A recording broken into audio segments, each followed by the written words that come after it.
Yashodanandana Vrajajanarandana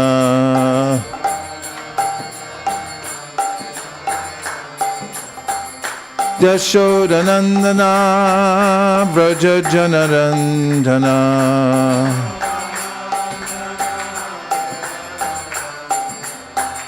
Yashodanandana Vrajajanarandana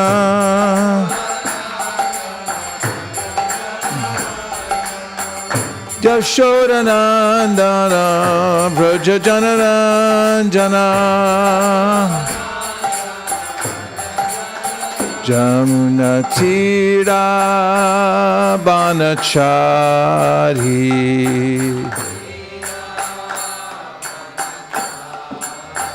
Jamunatira Banachari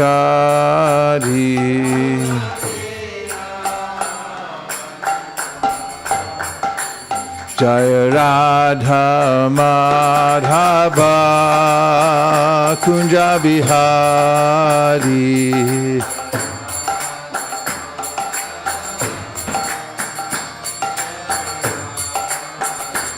Jaya Radha Madhava Kunja Bihari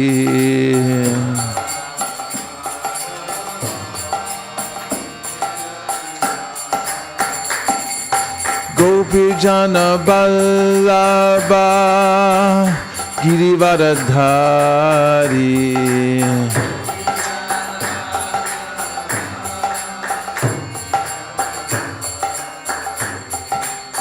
Gopijana Ballabha Girivaradhari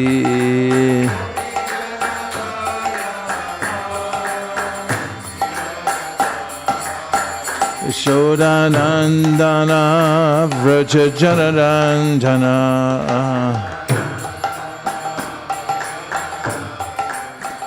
Yashodanandana Vrajajanarandana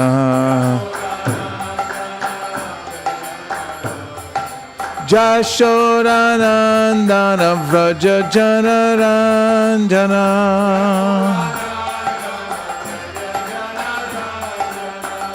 Yashodanandana Vrajajanarandana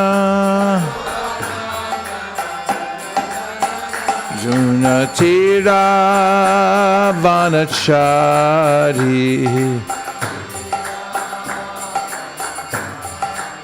Jamunatira Vanachari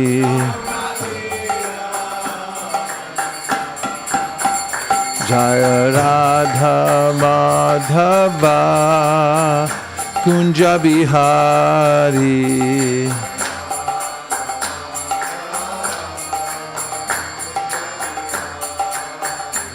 Jaya Radha Madhava Kunja Bihari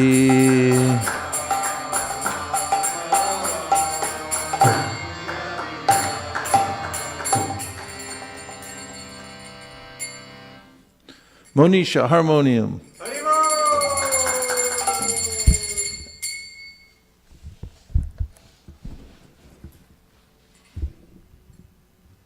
Om Namo Bhagavate Vasudevaya. Om Namo Bhagavate Vasudevaya. Om Namo Bhagavate Vasudevaya. Narayanam Namaskritya Naram Chaiva Narottamam Devim Sarasatim Vyasam Tato Jayam Udiraye. We'll start with the Sri Namashtakam by Srila Rupa Goswami.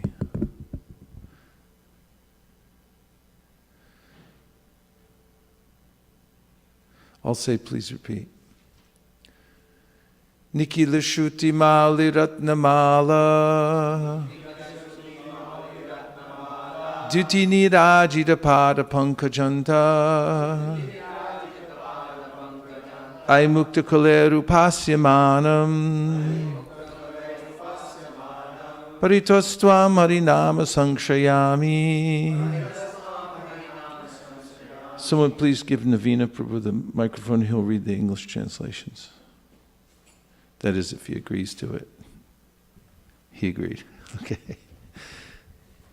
O Harinam, the tips of the toes of your lotus feet are constantly being worshipped by the glowing radiance emanating from the string of gems known as the Upanishads, the crown jewels of all the Vedas.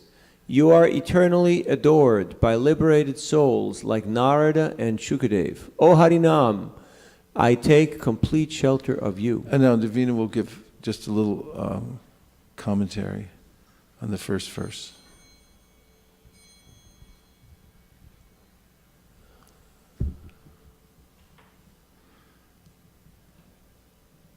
This morning when we were speaking about the glories of the holy name, we're speaking about Namachintamini Krishna's Chaitanya Rasta Vigraha, Purna Shuddha Nitya Mukta, Abhinatvam Nama Namino, how the holy name is complete and everything is an emanation from the holy name.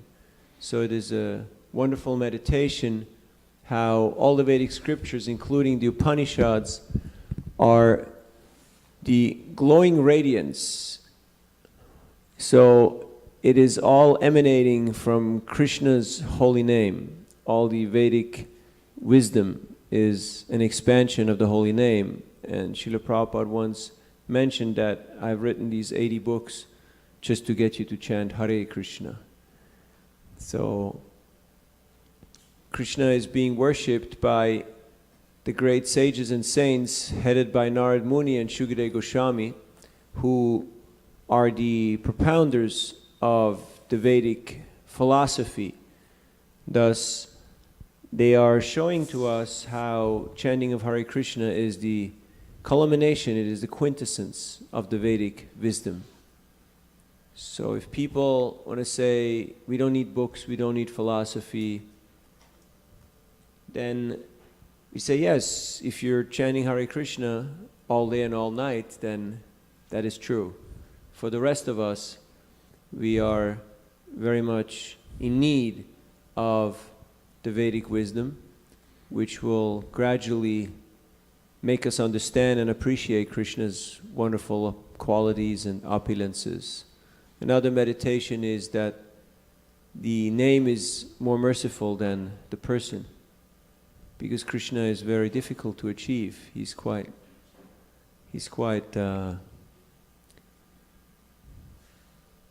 aloof in a sense, because he's very extraordinary, he's very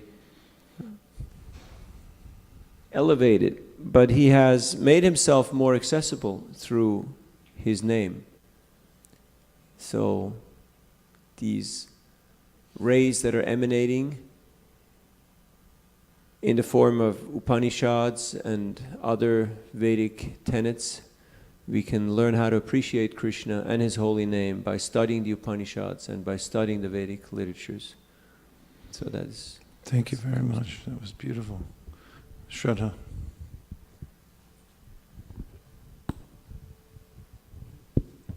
So Maharaj, I just wanted to confirm if my understanding is right or not. So it says that you are eternally adored by liberated souls like Narad and Shukdev. So for Narad Muni, we see it's very visible that he has a veena and he's singing the glories and he sings the name. Then for Shukdev, do we understand that in the Bhagavatam he is glorifying through other incidences like Hare Namanu Kirtanam, Ante Narayan Smriti and things like that? Or other verses like how Devahuti talks to Kapildev about Ahobat, that verse. So is that how we understand that he also eternally adores it? That would definitely count. Yeah. Tadvag Visargo, he's constantly glorifying the holy name from the very beginning. When you go into the first canto, you find how he points out that this is the means of success. No matter what situation you're in, and the last verses in the Bhagavatam mention that Sankirtan is the means to attain the ultimate goal. So that's a good point. Thank you for bringing that out. Nice.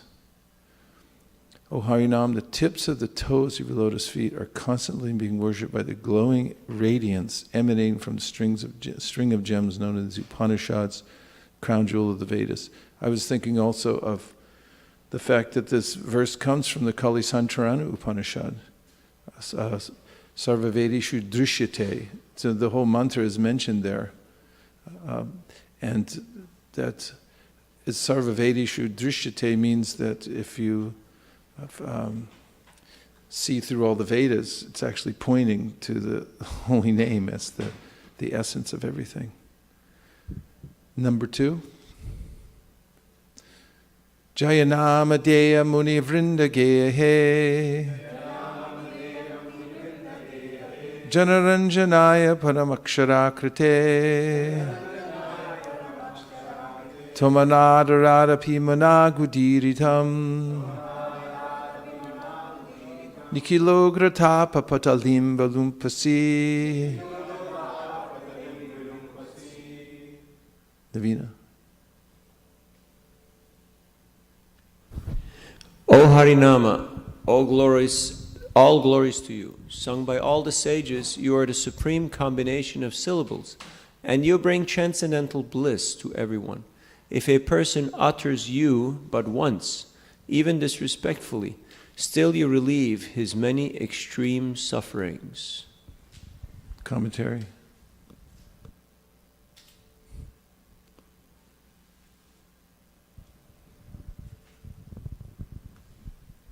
There are so many different combinations of syllables, so many songs, so many mantras, but this is the supreme combination of syllables. The perfection of all the texts that are there in the Vedas is the holy name of Krishna. What is the proof of that? What is the proof of that? That it brings transcendental bliss to everyone. People have been chanting so many mantras and studying so many books, but they have not achieved the transcendental bliss. But simply by chanting Hare Krishna, people can achieve this transcendental bliss, which is the proof of the process. And people who even once come in touch with that name, whether they take it in jest or they even do so disrespectfully, still the name is so merciful that they become relieved of their extreme suffering. We were just recounting this morning how yesterday we had Harinam in Market and Powell and around Market Street, and a lot of people kind of in mocking or in imitation or in jest, they may get into accompanying or trying to imitate the devotees. But you can see that even while doing so, they receive some benefit. They feel blissful, they feel happy. And sometimes they're quite shocked at, what is it? Like, what is it that's affecting me? They're a little intrigued, a little puzzled by that. And that memory stays with them. Govinda Prabhu, please give some Shastric evidence to back up what Navina Prabhu just said. The first sloka of Shri Shastakam says, Ananda Ambudhi Vardhanam Pratipadam Amrit Asvadanam. So Ananda Ambudhi Vardhanam, the ocean of bliss is constantly increasing, and Purna Amrit Asvadanam, they can taste the complete nectar. And then the last line of, if a person utters you but even once respectfully, still you relieve his many extreme sufferings. So this Bhagavatam slok, Sanketyam Parihasyam Va Stobham Helanam Eva Va Vaikuntha Nama Granan Ashisha Aga Haram Viduhu. So it says, it gives 4 conditions. Sanketyam, even indirectly, like what Ajamil did. He was calling out his son's name. Parihasyam Va, what Naveen Prabhu was talking about, in a joking manner. Stobham in a way of entertainment. So if they just like the music. and they just chanted. And Helanam, even in a deriding manner, that's what he mentioned that as well. So even if one does it in these, any or all of these manners, the holy name will actually extinguish all the remaining sins of that person. Ashesha aga haram viduhu viduhu, it should be known like that. Well done. And Mukaravinda Prabhu has something to add. I was thinking about this transcendental bliss to everyone. So day before yesterday, I took a Uber, and then he happened to be a Farsi person, I think Muslim mostly maybe. And then I was sharing with him the holy name books and something, and then at last he started repeating. So I recorded his voice. I'll just play it. How this brings transcendental bliss. So it's like a proof. Hare Krishna, Krishna Krishna, Hare Hare. Hare Rama, Rama Rama, Hare Hare. Wow. And what that means? Guys, I want to be a better person. Yeah, I want to be loved and love people. But you're really Be such a nice better person. I'm so... So now Uber is chanting Hare Krishna. All the Ubers, yes. So I can see that how he was like first time, but that happiness that brought to him, I can see that is something that comes from spiritual world, that he was saying with so much happiness. Yes, and you can see that when we hear from the devotees, Navina, Govinda, Mukaravinda, who are actually going out and meeting people and teaching them the holy name directly, they're having this, their faith becomes even stronger in the holy name because they're seeing it reflected back in the other people. And that's one of the main reasons that we go out to teach Krishna consciousness and teach the holy name to other people, is when we see the efficacy of the holy name in others, then our faith increases. Therefore, you'll find that the Madhyama Adhikaris, those who are going out to teach Krishna consciousness to others, become stronger because they have that fortification and edification every single day when teaching the holy name. Govinda, you had another, and then Shraddha. Another very encouraging incident that I personally saw, and Sudhir Madhav Prabhu is actually to be congratulated for preaching to one of his complex mates. He is a Muslim actually. His name is Fazle Al Imtihad. He is from India, Nagpur. He came to, so he talked to him about Harinam. He came to Harinam, and he's actually a very open-minded person. He says, I've been to Vaishno Devi, I've been to many darshans, and he's been to ISKCON temples before. He came to Janmashtami, and when he came to the Jhulan area, I recognized him, so I invited him for doing kirtan. So he sat, and he actually did kirtan for 5 minutes, took photo, video and everything. He was singing very enthusiastically. So it affects, everyone, irrespective of what the background is. And he was in bliss. Thank you very much. Shraddha? Maharaj, I was just admiring how that Uber driver now broadcasts the holy names to the whole world. Because this broadcast is being watched by That's so one of many. the benefits of technology, is that previously we had said there's the Madanga and then the Brihat Madanga. One Madanga, said Srila Bhaktisiddhanta, it's heard for a few blocks, and then the books are expanded kirtan because they go further, they penetrate more deeply. However, nowadays we also see that even in the Harinams, everyone's got their phones out and they're broadcasting the Facebook, posting to people all over the world. So that there's a good side and a bad side to the technology. One side is if you say bad things, they get broadcast, but the holy name also does too. So that's an upside. And wherever they go, the effect is there. So Maharaj, I had a question. Yeah. So in the last sentence it says, if a person utters you but once even disrespectfully, then many extreme sufferings are relieved. So how do we understand that in the light of the 10 offenses to the holy name, where we are supposed to be very cautious and not do so? Yes, of course. If somebody is innocently saying the holy name without being aware that the holy name is taking away their sins, they're simply saying it because they're naive. and they're motivated in one way or another to say it. The benefit is there. The fence becomes more prominent when you have the responsibility given to you through the context of knowledge.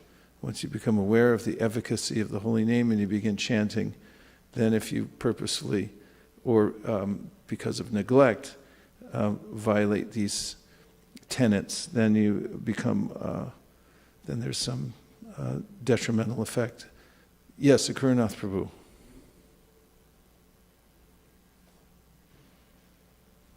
In the question and answer booth in the San Francisco Rath Yatra this year, somebody, he was from the Miami temple, and he asked the question, well, we see people chanting Hare Krishna, devotees in the temple chanting Hare Krishna, they're chanting, singing so much. He was Hispanic, so he was saying in kind of that kind of English, he was saying they're singing so much, and they're still suffering, and they're arguing with each other, and different things like that. So how, so it doesn't work. That was his challenge, that this chanting doesn't work. Not like you said. You said if I chant just once, I'm relieved from all my suffering. How do you explain that we're still suffering?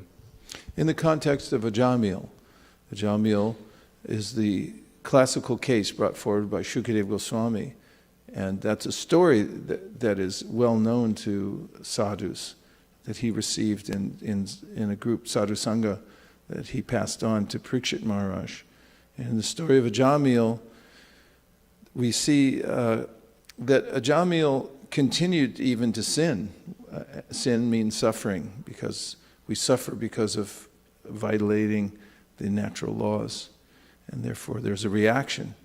Not only did he continue suffering, but he continued sinning even after he took the holy name. Because from the beginning, as he was saying Narayan and saying this name of his son, he was doing so innocently, but the effect of the holy name was there. So the question is answered in the 6th canto of Srimad Bhagavatam, as it's an important question. Why is it that Ajamil, even after he had uttered Narayan, he went on suffering and committing sinful activities? Vishwanath Chakravarti Thakur says, but his sinning was different because it had no effect. And he compares it to a snake with no more teeth. Although it appears that the snake is biting again and again, he's no teeth, no fangs. And so the effect isn't there. And at the end, we see how Ajamil attained complete clarity because of the power of the holy name. What's more, the Vishnu Dutas came to rescue him and gave a complete explication of why they had the right to do so. And that all is of public record now. Anybody could read that and understand that by the utterance of the holy name, which is non-different from Krishna himself, as Sutta Goswami says in the very beginning of the Bhagavatam, Apana samsritim goran yanama vivishogranan tatasadyo vimucheta yabhibheti swayam bhayam. Anyone from any condition of life can take advantage of the holy name, and by uttering it, then all the inauspiciousness is dissipated. And aho bata swa pachito gariyan, etc., and yan nama deha shravananu kirtanan, etc. Those verses by Devahuti also prove the same thing. So now the question is, why don't you see the results in devotees? And Vishwanath Chakravarti Thakur also answers that. And that is that the holy name appears in his own sweet time. Of course, we know from the Padma Purana, Nayamatma pravachanena labhyo na medaya na bahuna shutena yami vaisha vrinute tena labhyas tashaisha eva vrinute tanun swang. That Krishna reveals himself in his own sweet time when he decides it's time to reveal himself. It's not an automatic process. It's not a Coke machine. You put in how much ever now, $50 to get a Coke, and then the Coke comes out when you push the button. Krishna is a person. He reciprocates with each individual in his own way. So Vishwanath Chakravarti Thakur says, it's like a tree. You have to wait till the fruit develops. The fruit will develop. The tree's already planted. And similarly, when you chant Hare Krishna, that seed is there and the process will go on. But it's a matter of time before the fruit appears. Now, why does some fruit appear before other fruit? Vishwanath Chakravarti Thakur says sometimes Krishna delays the result for the devotees, and there are different reasons for that. Some he wants to intensify their taste, to see their desire. How much do they want it? And for others, he withholds the final result because he doesn't want to discourage the Gyanis and the Karmis. Because if he gives the ultimate result of chanting immediately, when people first start to chant, then the Gyanis will get all disappointed and think their path is no good. But because he's samaham sarvabhuteshu, he's equal to everyone, he gives every living entity independence to follow their own path, he also has to encourage them, or at least not discourage them from pursuing their path. So those are the explanations given in the 6th canto of the Srimad Bhagavatam. Yes, Prabhu? I was just remembering one incident that happened like a few months ago. Someone came to I was a student in some university. He came to the table and when I was showing him the books, he told, "Oh, I already have the chant and be happy," and I chant the mantra. And I asked this incident, where did you get it and all? Then he was saying that he was in a music class and someone had left the book there. And he was already very stressed out, looking at the title that, okay, and there was George Harrison. So he read through the whole book that day, and he told I chanted that day for like 2-3 hours. And I could really feel that it was really calming to me. And then he told that whenever I'm driving, I chant the mantra all the time. So that'll work. And also, you mentioned, you gave the context of the question, but we don't necessarily agree with the premise. I mean, he may have his own perspective that it works or it doesn't work for anybody. You look at all the devotees, I don't know who he's hanging out with or what his lifestyle is, but just because your friends aren't getting the result or the place you come from, you may see this or that, or you may just have a negative outlook on life, or you may not know what to look for. Those who are more advanced in any discipline are more aware of the symptoms of advancement. For a doctor, can see symptoms of improvement in a person's condition before others, or you can see they're getting worse. Whereas somebody who's a novice, they may be just guessing. They don't know. They may not have studied the science for enough. As far as we're concerned, being involved in, administering the mantra to numerous people, we see amazing results all the time because we're tracking people in more scientific way. We're watching and seeing how people, first of all, starts off with, I can't chant. Then it moves to, I can chant, 1 round but not 4. And then it's 4 rounds but not 8. Then it's 8 rounds, and then I can chant 16. And how did it happen? I don't even know. There's a development of taste, whether people know it or not. Everyone feels like I don't have taste, even as they continue chanting, because there's always more. It's an ocean. There's always more that you can attain. This is interesting. 8:12, and now the activity's starting in the universe. So we better move on to the next one. Things are starting to move. Okay, yes, Shraddha. See? It's a muhurta or something. We just switched over. 1 hour and 36 minutes. Okay. So Maharaj, I wanted a little bit more clarity on what it means to take the shelter of the holy name. Because today in the morning I was just thinking about some Vaishnava aparadha I committed in the past. And I was thinking that, so how do I get over whatever I'll get from there?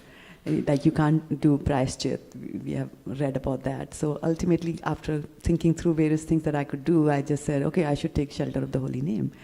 But then now I'm thinking that you shouldn't be chanting names of the Lord with a motive. The Shastra does not agree with you. You said you should not be chanting the holy, but is that what you said? So I'm just wondering that should I be Padma Purana, Nama Parada Yuktanam, Namam Yeva Harantyagam, Avishrani Prayuktani, Anamye Varta Karanicha. The Padma Purana says if you're an offender to the holy name, the remedy is to chant continuously, don't stop. I was inspired when I remember when Vrindavan was here, our little Vrindavan, it's not so little anymore. I'd look around the temple, I'd see him walking around with his bead bag. I always called him Babaji, because he'd have his bead bag on, and there's things going on, but he'd wander here and there. He's just like, Hare Krishna, Krishna Krishna. And I'm thinking, that's how you do it. I saw Maguna the other day. She got out of her car. She was chanting Hare Krishna, Krishna Krishna. You continually chant, says the Shastra. Don't stop. Don't divert your mind elsewhere. Keep the mantra going. And so these offenses can all be overcome by the power of the holy name. Even if one's chanting in namaparadha, means that you're in the offensive stage of chanting. Haridas Thakur says in the Harinam Chintamani, as you continue chanting, and that means you go on continuously, don't stop, you're going to hit the namabhasa stage, or even one name in namabhas, you say. It has so much benefit for you that it will help you to move away from namaparad. Of course, we hear from the Shastra, Vasudevi Bhagavati Bhakti Yoga Prayojita Janaya Yashivayaragyam Jnanam Chayara Haitukam. By worshipping Krishna and doing devotional service, you get knowledge and detachment. There are a page-long list of the benefits, spiritual benefits, one gets from chanting in namabhasa. And if you continuously chant, even if you're an aparadhi, and you don't stop, then you'll come to the stage of namabhas. And the interesting point is that if you're offensive chanting, one of the main reactions is that you don't feel like chanting. That's the problem. So you have to somehow break out of that through sadhu sangha, or through cultivating Shastra. It very much helps to discuss verses like this, because then the mind becomes piqued and you go home and you think, oh, actually there is something in the holy name. Because your mind will lie to you and tell you there's nothing in it. There's something on CNN, but there's nothing in this chanting. So you have to become more aware that all my benefits come from chanting the holy name. Now, Vishwanath Chakravarti Thakur says that in the offenses, the 10 offenses, there are 2 offenses that are particularly egregious. One is to blaspheme devotees who have dedicated their lives to propagating the holy name of the Lord, and the other is to commit sinful activities on the strength of chanting the holy name. So in one, Krishna is extremely fond of his devotees, especially those that are spreading the holy name. He says so in the Bhagavad Gita. And if you bite the hand that feeds you, those who are giving you the holy name, and then you blaspheme them, or you become ill-disposed towards them, then this is something that Vishwanath Chakravarti Thakur says that you have to not just chant, but you'll also suffer some way in order to overcome it. Same with developing an entitlement mentality, and that is that I'm entitled to because I did devotional service in the past, because I'm part of a religious institution, whatever it's called, and you put in the label, it's up to you. Therefore, I can commit sinful activities, and I'll be absolved or you can just say, because I say Hare Krishna, I can do whatever I want. That, he says, also is so egregious that there's a way in which you have to also suffer for that in order to become purified. So either continually chant or suffer and continually chant, but do continually chant. It's the way to overcome. And be repentant in whatever way that you're repentant. But the fact is that Krishna is extremely merciful and forgiving, and the holy name is even more so, as we see going along in these verses, that he's extending himself even to those who are the most fallen, and that Krishna is always observing the state of mind of the devotee.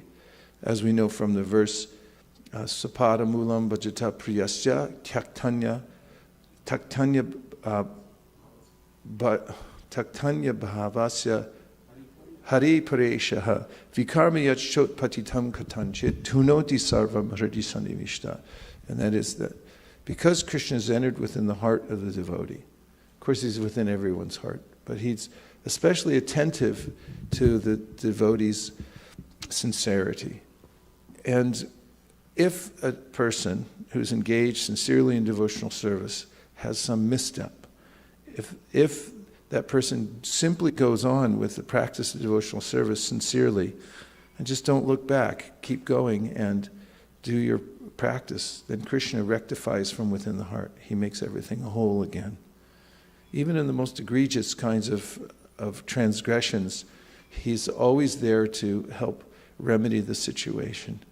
Carry what you lack and preserve what you have. You just need to be sincere and go on with your service. Don't give up. Never stop. Does that help? Yes, Maharaj, it does. Thank you. Another thing is when we use the term take shelter of the holy name, and so if a one-line answer on what does it mean, for example, like you use an umbrella to take shelter from the rain. So I take shelter of the holy name for something like that. Is it well, vaguely? Two things. One is that there's a surrender process. And if you look at the various aspects of the surrender process, which is accept things favorable, reject things unfavorable, consider that Krishna is my maintainer and that he's my protector, nobody else. Always remain meek and humble, and consider that everything I have, including myself, belongs to Krishna. These 6 ideas, attitudes, constitute surrender. So when you approach the holy name, if you consider these 6 attitudes, for instance, I have no other protector but the holy name. In Vrindavan, when the forest fire starts, the devotees just start chanting like anything. And when the Trinavarta demon comes, everyone says, Krishna! That's it. So it's really to consider that there is no other remedy. And I quoted already, apana samsritim goranya nama vivashogranan tata sadhya vimucheta yabhibheti swayambhayam. Early on in the Srimad Bhagavatam, Sutta Goswami says, take shelter of the holy name even in fearful situations, because the fear personified is afraid of the holy name. So it's a very direct relationship that Krishna is my protector. And not only that, there's a way in which we consider in a surrendered state that there is no other place to go except to the holy name. When one sits down to chant japa, the reason I would jump back up again and start moving around or going to do other things is because I have an idea that there's something more important at the moment. But taking shelter means to have this clear understanding that there's nowhere else to go, because everything comes from the holy name. Why do I need to attend to many other things? And Prabhupada pointed this out again and again, that this is our main service, to complete your prescribed number of rounds. Why is that the main thing, or it's like, say, the only thing he actually asked us to do when we took vows? There are a few things he asked us not to do, but the main thing he said to do was to chant the holy name, because it's everything, and everything's contained within it. And this is a mood of surrender to the holy name, that, okay, I accept that everything comes from the holy name. Aham sarvasya prabhavo matak sarvam pravartite iti matva bhajante mam buddha bhava samanvitha. A person who's actually surrendered is one who is considered very carefully. Everything comes from Krishna. Where else would I go? He's the source of everything. And he's the suridam sarvabhutanam. He's the best friend. So why do I need to deal with my problems and look for assets anywhere else except for the holy name? Most succinctly put by Bhaktivinoda Thakur, it says, Nam bina kichuna hikoro choda bhavanamaji. There's nothing else to be had in the 14 worlds. And when we chant Hare Krishna, if we feel like that, then we'll be fully attentive. Because what other asset do you want besides the holy name? There is nothing else. So this is the mood of surrender in chanting the holy name of the Lord. How's everybody doing? You okay? Do you need more air? Could we have more air? Those who are air engineers know how to. I heard that the new Apple building, which costs billions of dollars, they don't have air conditioning. They use outside air. It's very similar to the new ISKCON Chennai temple. There are air ducts coming in from all over the buildings, and it keeps it very oxygenated. So we'd like to have one of those too. Okay, so in the next verse, I'll say, please repeat. Yada baso pyudyan kavalita bhava dvanta vibhavo drisham tatvandhanam api dishati bhakti pranayinim janastasyo datam jagati bhagavan nama tarane kriti te nirvaktum ka iha mahimanam prabhavati.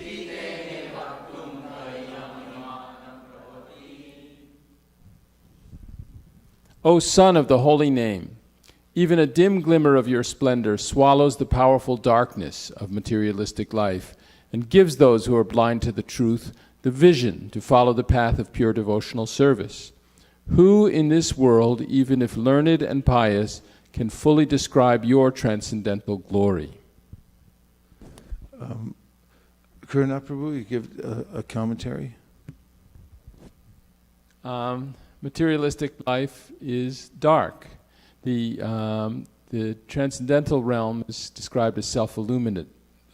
There's no need of sun or moon or electric lights to see there. Everything is self-effulgent. It's all pure consciousness. But in the materialistic world, everything is taken to be unconscious, material, inert, and material energy itself is inert.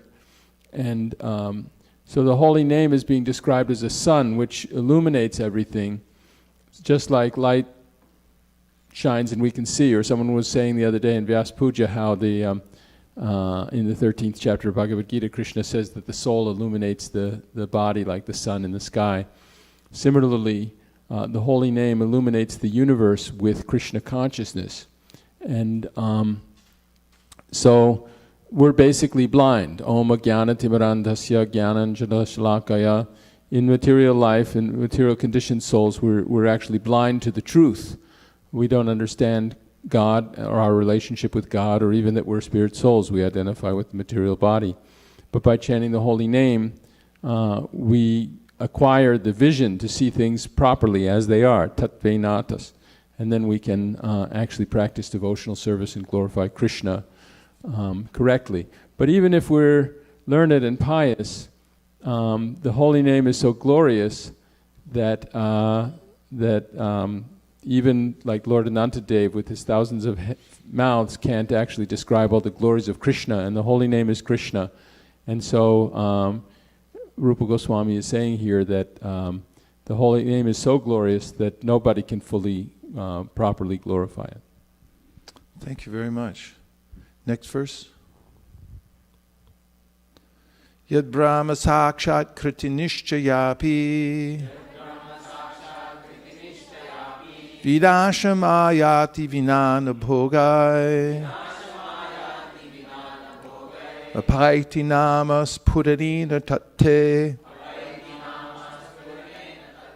Prarabdha Karmeti Virauti Vedaha.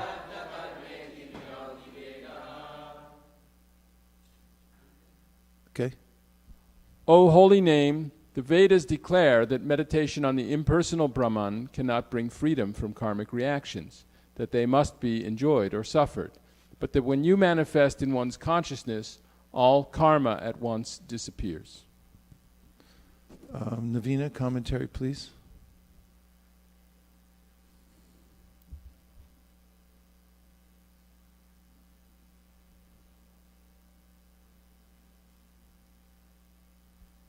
Karmani nirtahati kintu jubakti bhajan, that all the karmas, everything is ultimately being eradicated by the appearance of Krishna's holy name. And people who think themselves liberated, they will still fall down from their imagined position of liberation unless they take shelter of Krishna's lotus feet, which are represented by the holy name. So Brahman seems very attractive and very effulgent, and people in all different traditions have some appreciation for Brahman. But the understanding that Brahman is simply an emanation of the Supreme Lord's effulgence is very rare. That is confidential knowledge. People get they get the buzz from the Brahman effulgence. They say, yes, stay spiritual, stay in the effulgence, stay in the light. But what is the source of that light? What is the actual cause of it? And therefore, they are continuously caught up in the material turmoil. But when Krishna, in the form of his holy name, appears, then the consciousness at once becomes purified and all karmas disappear. There's so many different karmas, from bija to phalonmukha to prarabdha, from the seed-like state to the fructified state to the state that it has already passed. And all these different karmas, they disappear.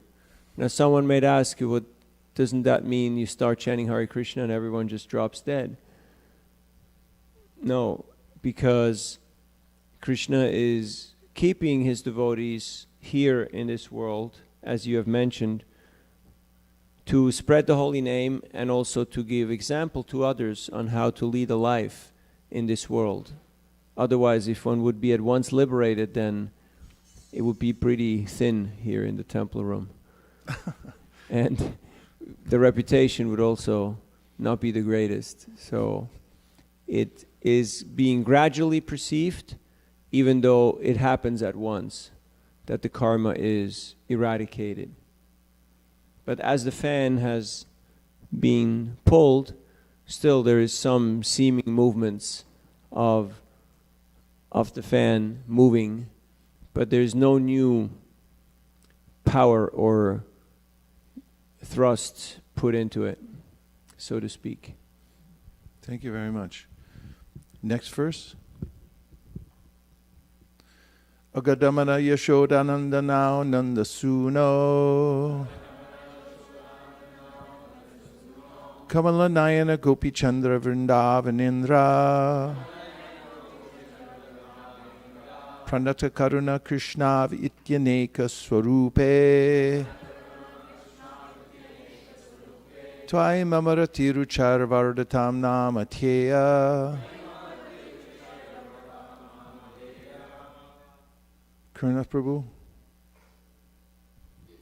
O holy name, you have many forms, such as Aghadamana, crusher of Akasura, Yashodanandana, darling child of Yashoda, Nandasuno, son of Nanda, Kamala Nayana, lotus-eyed one, Gopi Chandra, moon of the gopis, Vrindavanendra, king of Vrindavana, Pranata Karuna, he who is merciful to the surrendered souls, and Krishna, I pray that my love for you in your many forms may greatly increase. Text number 6. Vacham vachakam ityudeti bhavato nama swarupa tvayam.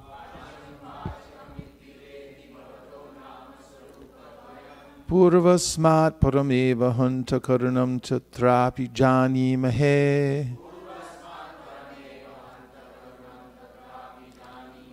Yastasmin vihita parabdi nivaha prani samantad bhaved.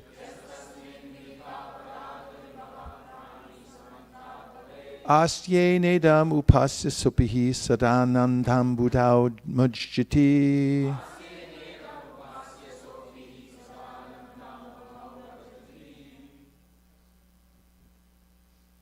O holy name, you manifest two forms, the Supreme Person you designate, and the sound vibration that designates.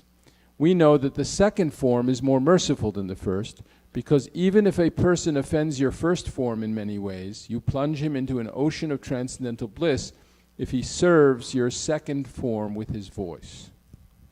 7.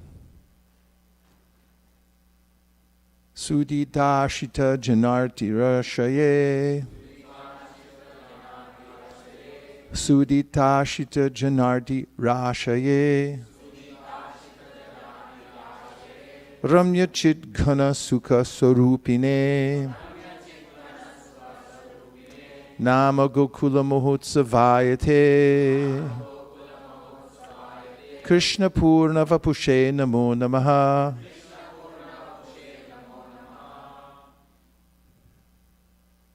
O holy name, you destroy the many sufferings of those who take shelter of you. You are the very form of concentrated spiritual bliss, a festival of happiness for Gokula, and the perfect and complete form of Lord Krishna. Again and again I bow to you. 8.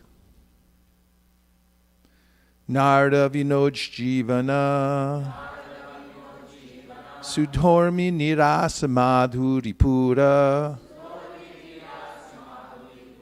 Tam Krishna Nama Kamam Spuramera Sanira Sina Sada. O enlivener of Narada's Veena, O flood of the waves of sweet nectar, O holy name of Lord Krishna, please forever manifest on my tongue with all your nectarian sweetness. Shri Namashtakam Ki Jai. Shri Rupa Goswami Ki Jai. Gaur Premanande Haribol.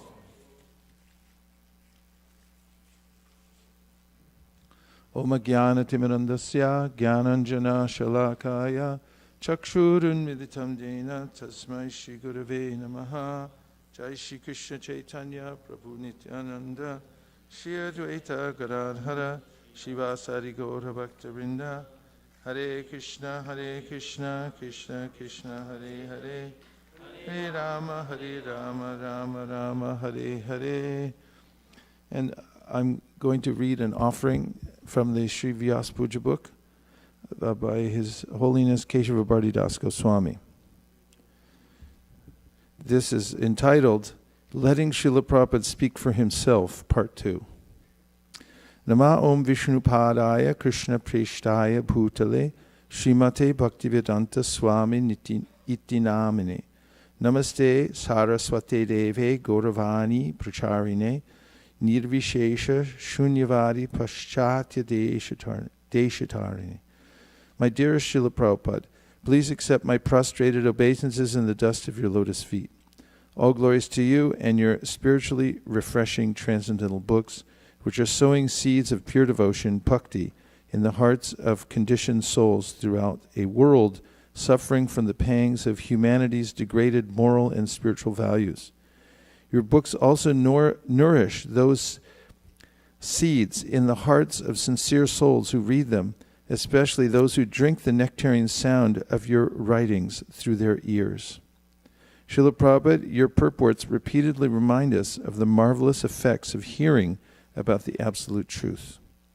Quote, simply by receiving the glories of the Lord through purified transcendental ears, the devotees of the Lord are immediately freed from strong material desires and entanglement in fruitive activities. From Srimad Bhagavatam 9th Canto.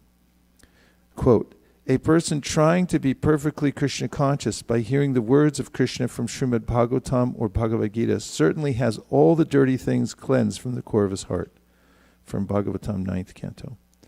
Quote, a devotee who constantly engages in hearing and chanting, Shravana Kirtana, is certainly freed from the disease of envy, and thus he becomes eligible to go back home, back to Godhead. From Srimad Bhagavatam 9th Canto.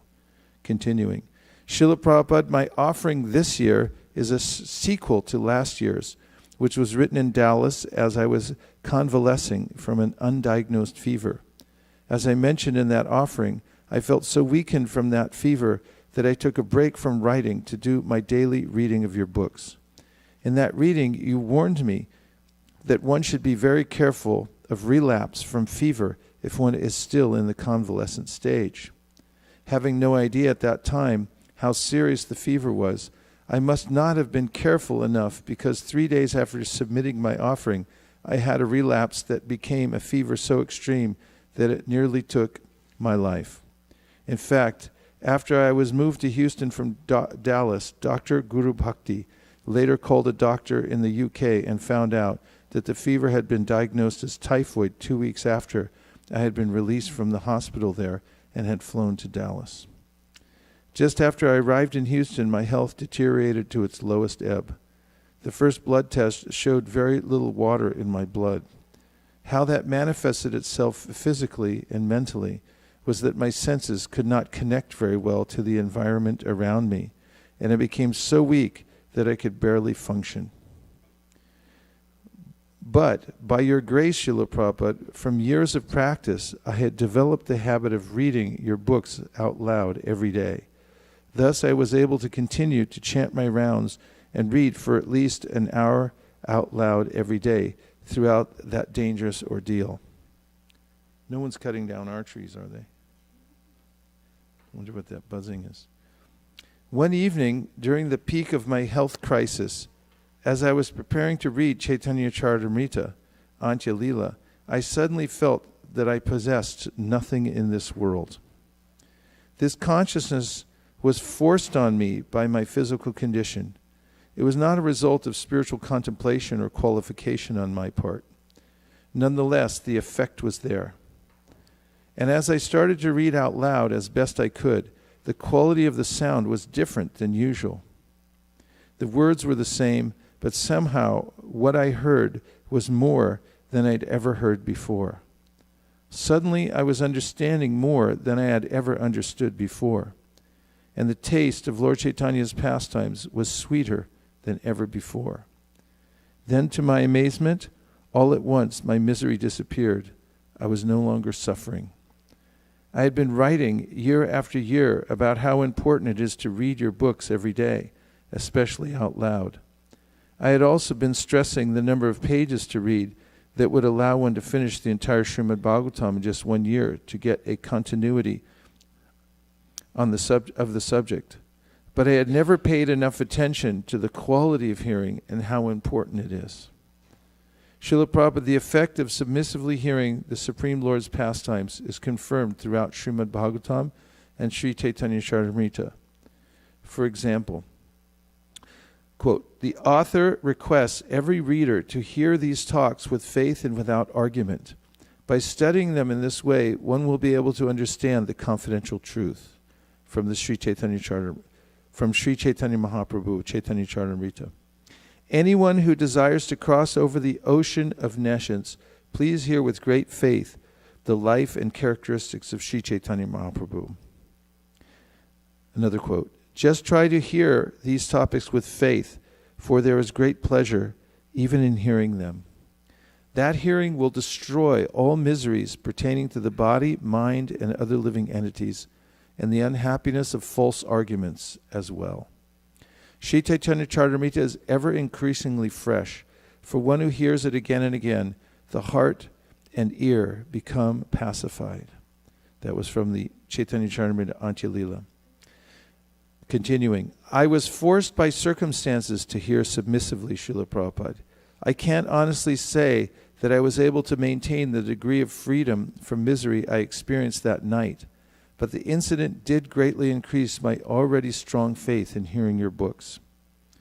Thus my sense of mission to help revive the taste for hearing your books in devotees who, for whatever reason, have stopped reading them has increased exponentially.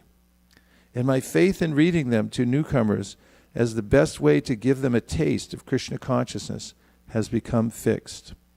Toward the end of Sri Chaitanya Charitamrita, Kaviraj Goswami goes on to say, quote, I now worship the lotus feet of all my readers, for by the mercy of their lotus feet there is good fortune. If one hears the pastimes of Lord Sri Chaitanya Mahaprabhu as described in Sri Chaitanya Charitamrita, I wash his lotus feet and drink the water. I decorate my head with the dust of the lotus feet of my audience. Now you have all drunk this nectar, and therefore my labor is successful. From the Antya Lila. Continuing, therefore the readers of your books also become deserving of worship. The active principle that underlies hearing with proper consciousness, with complete faith, without argument, in rapt attention, is the blessing of an eternal associate of the Lord. Srila Prabhupada, you are the eternal associate of the Lord who made it possible for the world to taste real relief from the sufferings of the degraded age of Kali and to feel true happiness by reading your books, especially out loud. Dear Srila Prabhupada, my heart overflows with gratitude to you. I have no love or pure faith, but by force of circumstances and by your blessings and training, I was able to hear in an especially helpless condition, without the ability to think of anything except what I was hearing, without the capacity to mentally argue, doubt, or embellish. This was the silver lining in the dark cloud of a life-threatening disease. You taught us that we are all helpless in this material world. The difficulties and suffering we face are all Krishna's mercy, meant to help us hear his holy names and pastimes with a feeling of complete helplessness.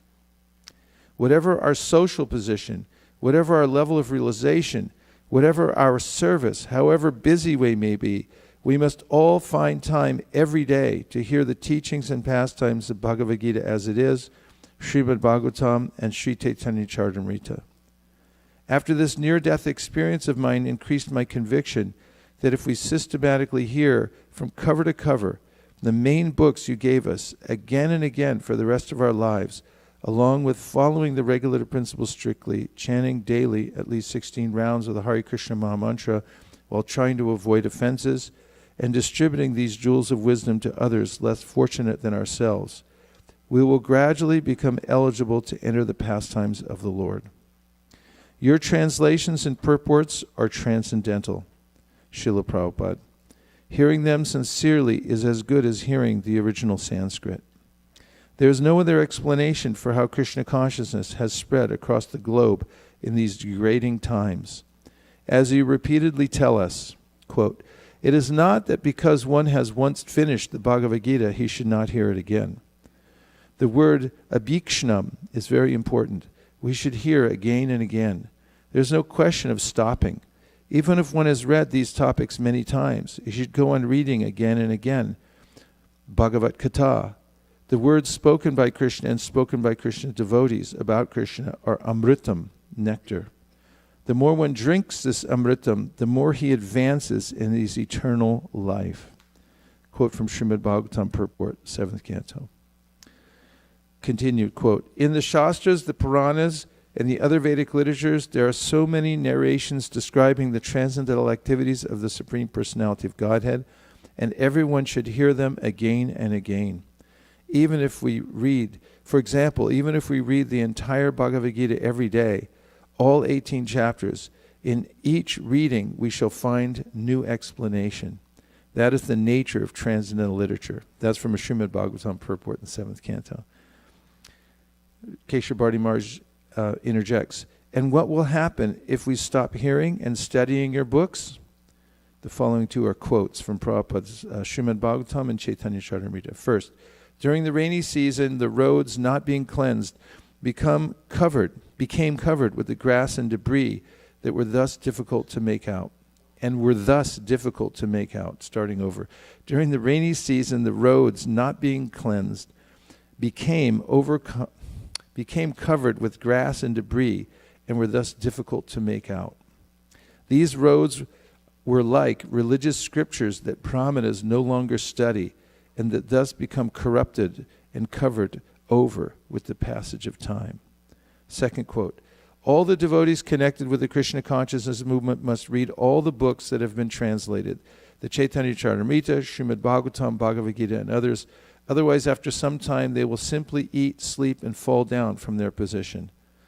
Thus, they will miss the opportunity to attain an eternal blissful life of transcendental pleasure. From the Madhya Lila. Srila Prabhupada, in the following excerpt from a lecture on Srimad Bhagavatam, you elaborate on how intensely you want your followers to read your books out loud. Following is a quote from a lecture. Vidura particularly came to enlighten Dhritarashtra and give him a lift to the higher status of spiritual cognition. It is the duty of the enlightened souls to deliver the fallen ones, and Vidura came for that reason. But talks of spiritual enlightenment are so refreshing that while instructing Dhritarashtra, Vidura attracted the attention of all the members of the family and all of them took pleasure in hearing him patiently. This is the way of spiritual realization. The message should be heard attentively, and if spoken by a realized soul, it will act on the dormant heart of the conditioned soul. And by continuously hearing, one can attain the perfect stage of self-realization. Therefore, Shravanam is very essential. Shravanam, Kirtanam, Vishnu, Smaranam, Pada, Sevanam. So in all our centers, this process should be followed. We have got now so many books, simply if we read books. Our Yogeshwara Prabhu is very enthusiastic to read books, so everyone should read books and others should hear. That is very essential, Shravanam. The more you hear, we've got so many books, whatever is already published, just like we are describing one verse daily. So at least there are so many verses already in stock. You can go on speaking for 50 years. These books already published, you can go on. There will be no want of stock. So this practice should be adopted. Don't waste time. You can go on speaking for, don't waste, excuse me.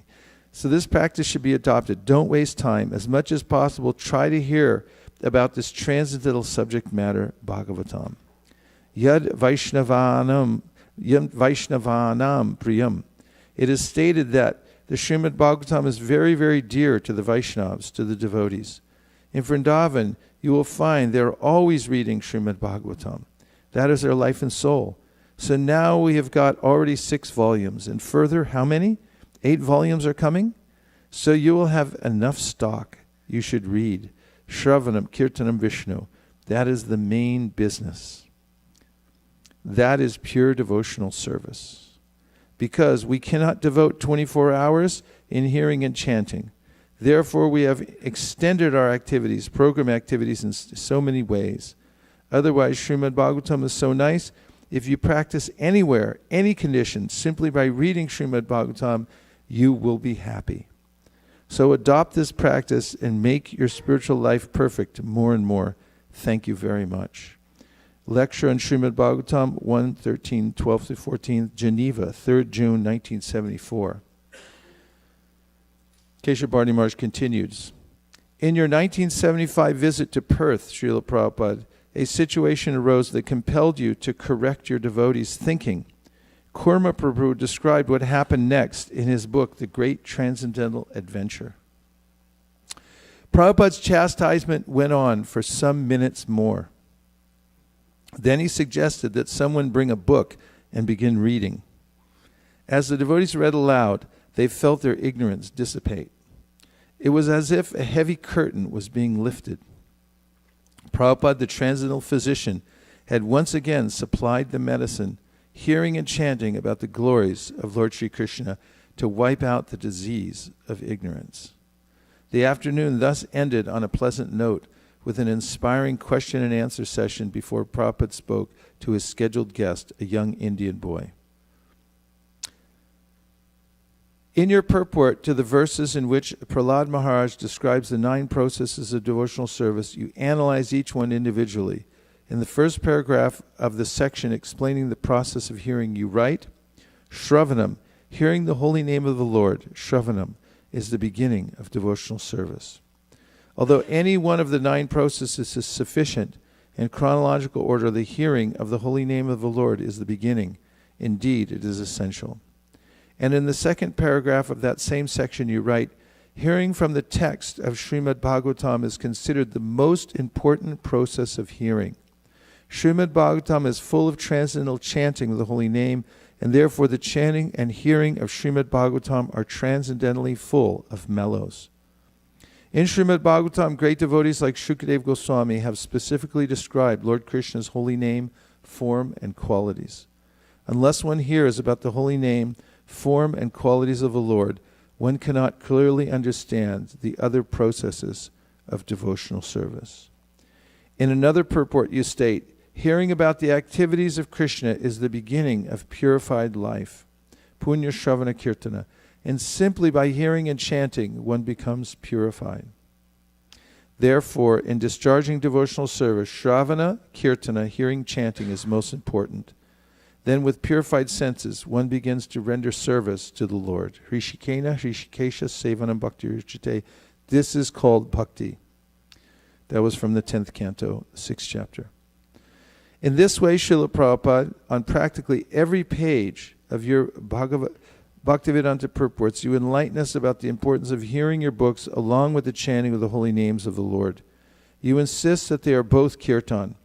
They are equally important, essential, in fact. And you also confirm this same truth in discussions with your disciples. For example, Srila Prabhupada, both of them are kirtan. When you chant, that is also kirtan. When you distribute book, that is also kirtan. When you read book, that is also kirtan. From Morning Walk. In researching this subject, I came across the following statement of yours in a letter. Along with the restaurants, there can be Bhaktivedanta reading room, where all my books can be kept and people can come and sit comfortably and read. The people will like these restaurants and reading rooms. They will take them as non-sectarian. Letter to Shubha Bilash. Srila Prabhupada, please forgive me if this suggestion seems impertinent. Recently, the leaders of your movement have recognized the importance of reviving the reading of your books, for so many devotees have fallen away from reading them, and it placed you clearly in the center of the movement again as its founder Acharya by placing your books in the center once again. A revival has begun, and many ideas are being put forward. When I read your words, Bhaktivedanta Reading Room, I had a related idea. When I read your words, Bhaktivedanta Reading Room, I had a related idea. Bhaktivedanta Reading Groups. I seek your blessings to establish as many such reading groups as I can, and to inspire ISKCON leaders to do the same. I can think of no more efficient way to put you solidly in the center of your movement. From devotees who have set up such reading groups and sustained them over the past year, I've heard that their spiritual lives have changed for the better by reading your books out loud together. To help propagate this revival, I've made a vow to live stream my daily reading of your books. On the Facebook app, if one searches for daily readings of Srila Prabhupada's books and likes the page, one can hear your books either live or at one's convenience. Now I'm reading the 11th canto of Srimad Bhagavatam. But when I finish the Bhagavatam, I'll move on to the Sri Chaitanya Charitamrita and read it aloud cover to cover. Then the Bhagavad Gita as it is, cover to cover. Then back to the Srimad Bhagavatam, and so on for the rest of my life. I seek your blessings, Srila Prabhupada, to complete this vow. Srila Prabhupada, in 2015, I wrote this to you in my Vyasa Puja offering. I want to live in the Bhagavatam, to make the Bhagavatam and your other books my home, and to bring others into this transcendental abode. As Srila Sanatana Goswami prays, Asadu sadhuta dhayin ati nicho chada kara hana muncha kadachin mam premna hrit kantayo spura. O Srimad Bhagavatam, bestower of saintliness to the unsaintly, O exalter of the most fallen, please never leave me. Always appear in my heart and my voice with pure love. From the Shri Krishna Lila Stava. We have one? Is it in the... I just want to point that out, that that book, Krishna Lila Stava, that was so widely distributed that you may have overlooked, has this particular prayer in it by Sanatana Goswami that you should read every day. Finishing. I am completely unqualified to fulfill this desire of mine, Srila Prabhupada. Thus, it will be possible only by your causeless mercy. On this auspicious day of the anniversary of your appearance, September 4th, 2018, let me express my unending indebtedness to you for giving me a taste for reading out loud your sublime books and sharing that taste with others. Your eternal servant, Keshava Bharti Das Goswami.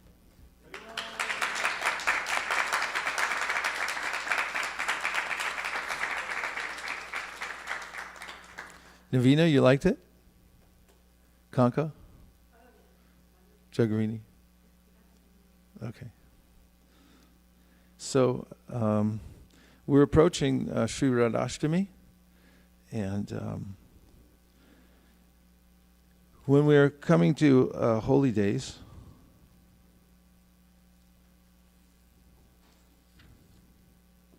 it's important to hear about. So look at this. Look at this beautiful book. In fact, this is one of the most beautifully put together books. This is the work of Brahma Muhurta Prabhu. He's a book publisher extraordinaire who lives in Korsnäsgård, Sweden. He's a very dedicated devotee to the BBT for many, many years. But he's also an expert. He knows everything about paper, about binding, printing, and is dedicated to printing Prabhupada's books. But if you've ever looked at this book carefully, sometimes we could take books for granted because, book's a book, right? Not really. Even the physical appearance of the book, there's much that's taken into account. I found that out when I was printing my book. I did it through Brahma Muhurta in Sweden. And it was harder doing that part of it than actually writing the book. And I've already bemoaned the fact that it was very difficult writing the book, so you know how hard that part must have been. The shape, the size, the kinds of paper, the colors that are involved, the design, everything. There are multiple facets of book to go into account, and how well it holds together. This is a gem of a book, just as an example of masterful printing and how it feels in your hand, the very shape of it and so forth. The quality of the paper, the font is taken into account. The kind of font that I used in my book on Brahma's suggestion is called truth font. There's been some suggestion that through studies, people who read that font believe what they read. So I needed all the help I could get.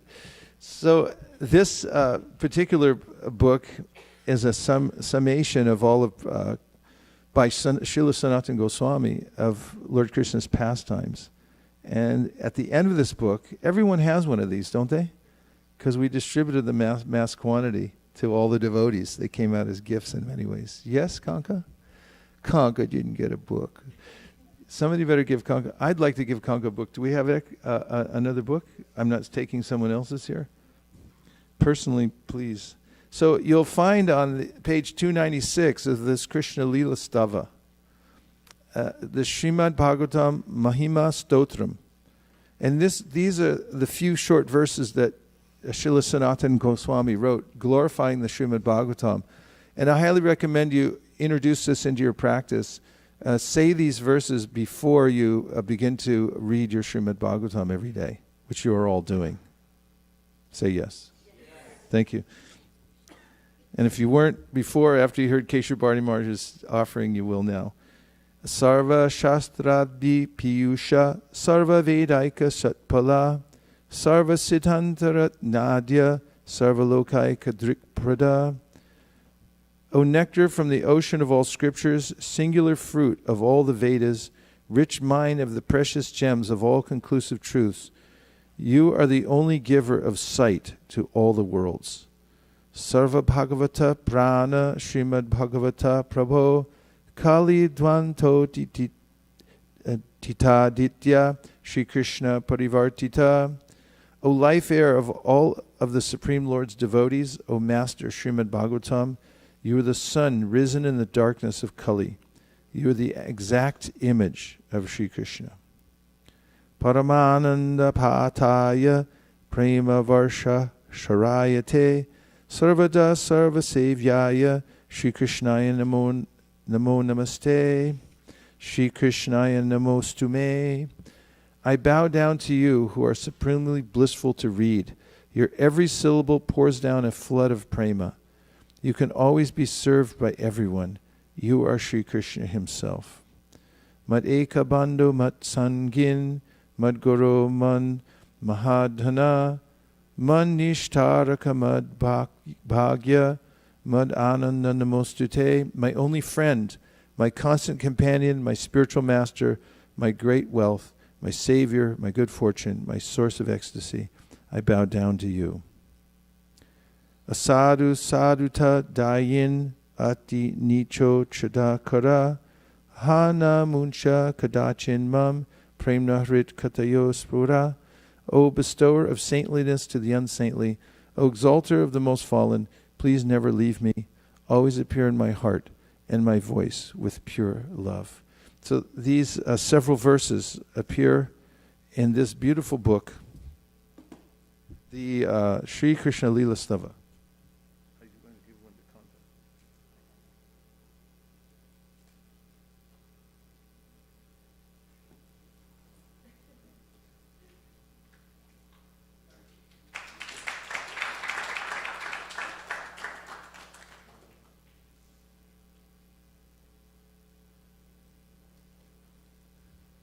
So I noticed Naveen is still here, so I did a book before he did.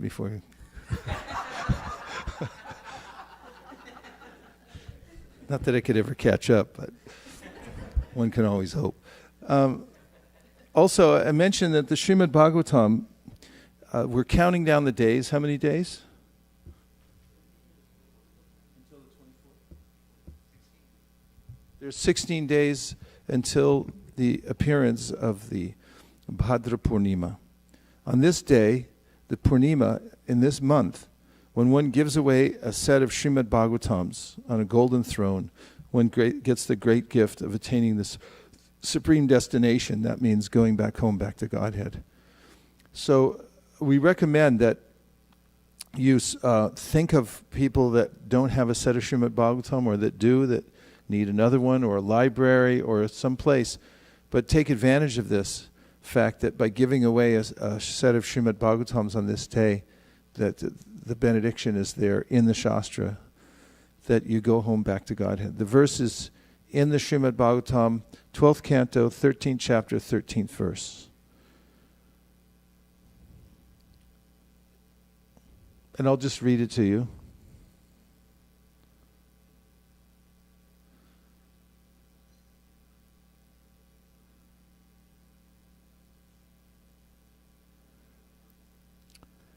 Translation is, if on the full moon day of the month of Bhadra, one places Srimad Bhagavatam on a golden throne and gives it as a gift, he will attain the supreme transcendental destination. So this is mentioned also in Prabhupada's commentary in the first canto, that this great book, also Matsya Purana, says that if you give away this book on the Bhadra Purnima day, the full moon day, you'll go back home, back to Godhead. So take advantage of this and give away the Srimad Bhagavatam. By some miracle, by Prabhupada's mercy, actually, it's available.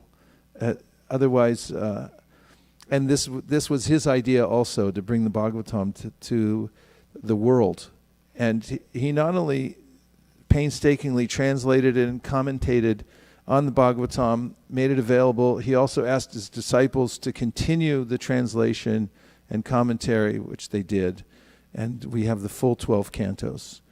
And not only do we have the full 12 cantos in English, but we have them in numerous other languages as well, which is even a bigger miracle, because it's so difficult to translate into other languages.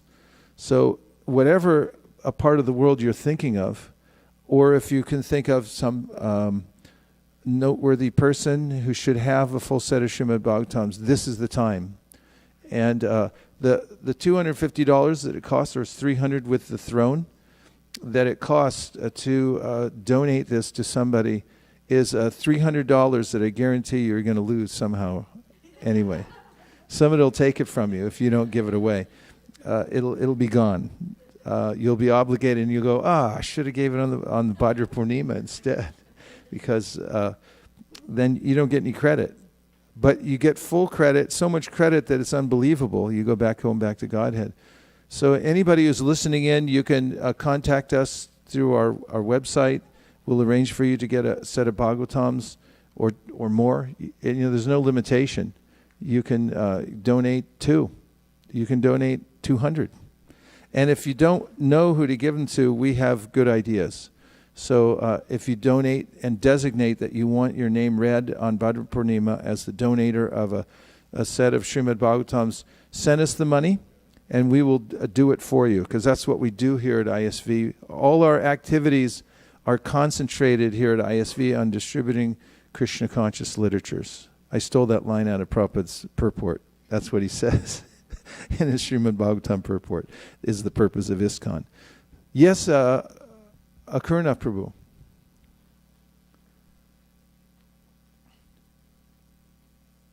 I noticed on Janmashtami that you had a nice golden throne. Is that the same one? Avantika, could you stand up and show us the throne? What Avantika is showing us on the showroom floor is our beautiful golden throne. You can show it from all sides. Go like this. There. We should send her around as our spokesperson for. Yeah, that's it. That's the golden throne. And how much is the golden throne? 50. So normally this full set is 250. When with the throne, it's 300 total. And if you don't do it with the golden throne, that's okay too, because Vishwanath Chakravarti Thakur says that the golden throne can be taken metaphorically as the sun. The throne is very nice gift to go along with it. It kind of completes the whole concept. So, highly recommend it. So now we're reading from the Sri Chaitanya Charitamrita. Is everyone okay now? Any comments or questions before we move to the next point? Okay, so Sri Radhashtami is coming soon. And to that end, I want to read something begin reading from the Sri Chaitanya Charitamrita Adi Lila, chapter number 4. I'm on text number 1. And here it is said, by the mercy of Lord Chaitanya Mahaprabhu, even a foolish child can fully describe the real nature of Lord Krishna, the enjoyer of the pastimes of Raja, according to the vision of the revealed scriptures. Purport: one can ascertain the meaning of this Sanskrit shloka only when one is endowed with the causeless mercy of Lord Chaitanya. Lord Sri Krishna, being the absolute personality of Godhead, cannot be exposed to the mundane instruments of vision. He reserves the right not to be exposed by the intellectual feats of non-devotees. Notwithstanding this truth, even a small child can easily understand Lord Sri Krishna and his transcendental pastimes in the land of Vrindavan by the grace of Lord Chaitanya Mahaprabhu. 2. All glories to Lord Chaitanya Mahaprabhu, all glories to Lord Nityananda, all glories to Sri Advaita Acharya, and all glories to all the devotees of Lord Chaitanya. I have described the meaning of the 4th verse. Now, O devotees, kindly hear the explanation of the 5th verse. Just to explain the original verse, I shall first suggest its meaning. I have given the essential meaning of the 4th verse. This incarnation, Sri Chaitanya Mahaprabhu, descends to propagate the chanting of the holy name and spread love of God. Although it is true, this is but the external reason for the Lord's incarnation. Please hear one other reason, the confidential reason for the Lord's appearance. Purport: in the 3rd chapter, 4th verse, it has been clearly said that Lord Chaitanya appeared in order to distribute love of Krishna and the chanting of his transcendental holy name, Hare Krishna. That was the secondary purpose of Lord Chaitanya's appearance. The real reason is different, as we shall see in this chapter. Everyone okay? You're not distracted by the fact that it's not on there?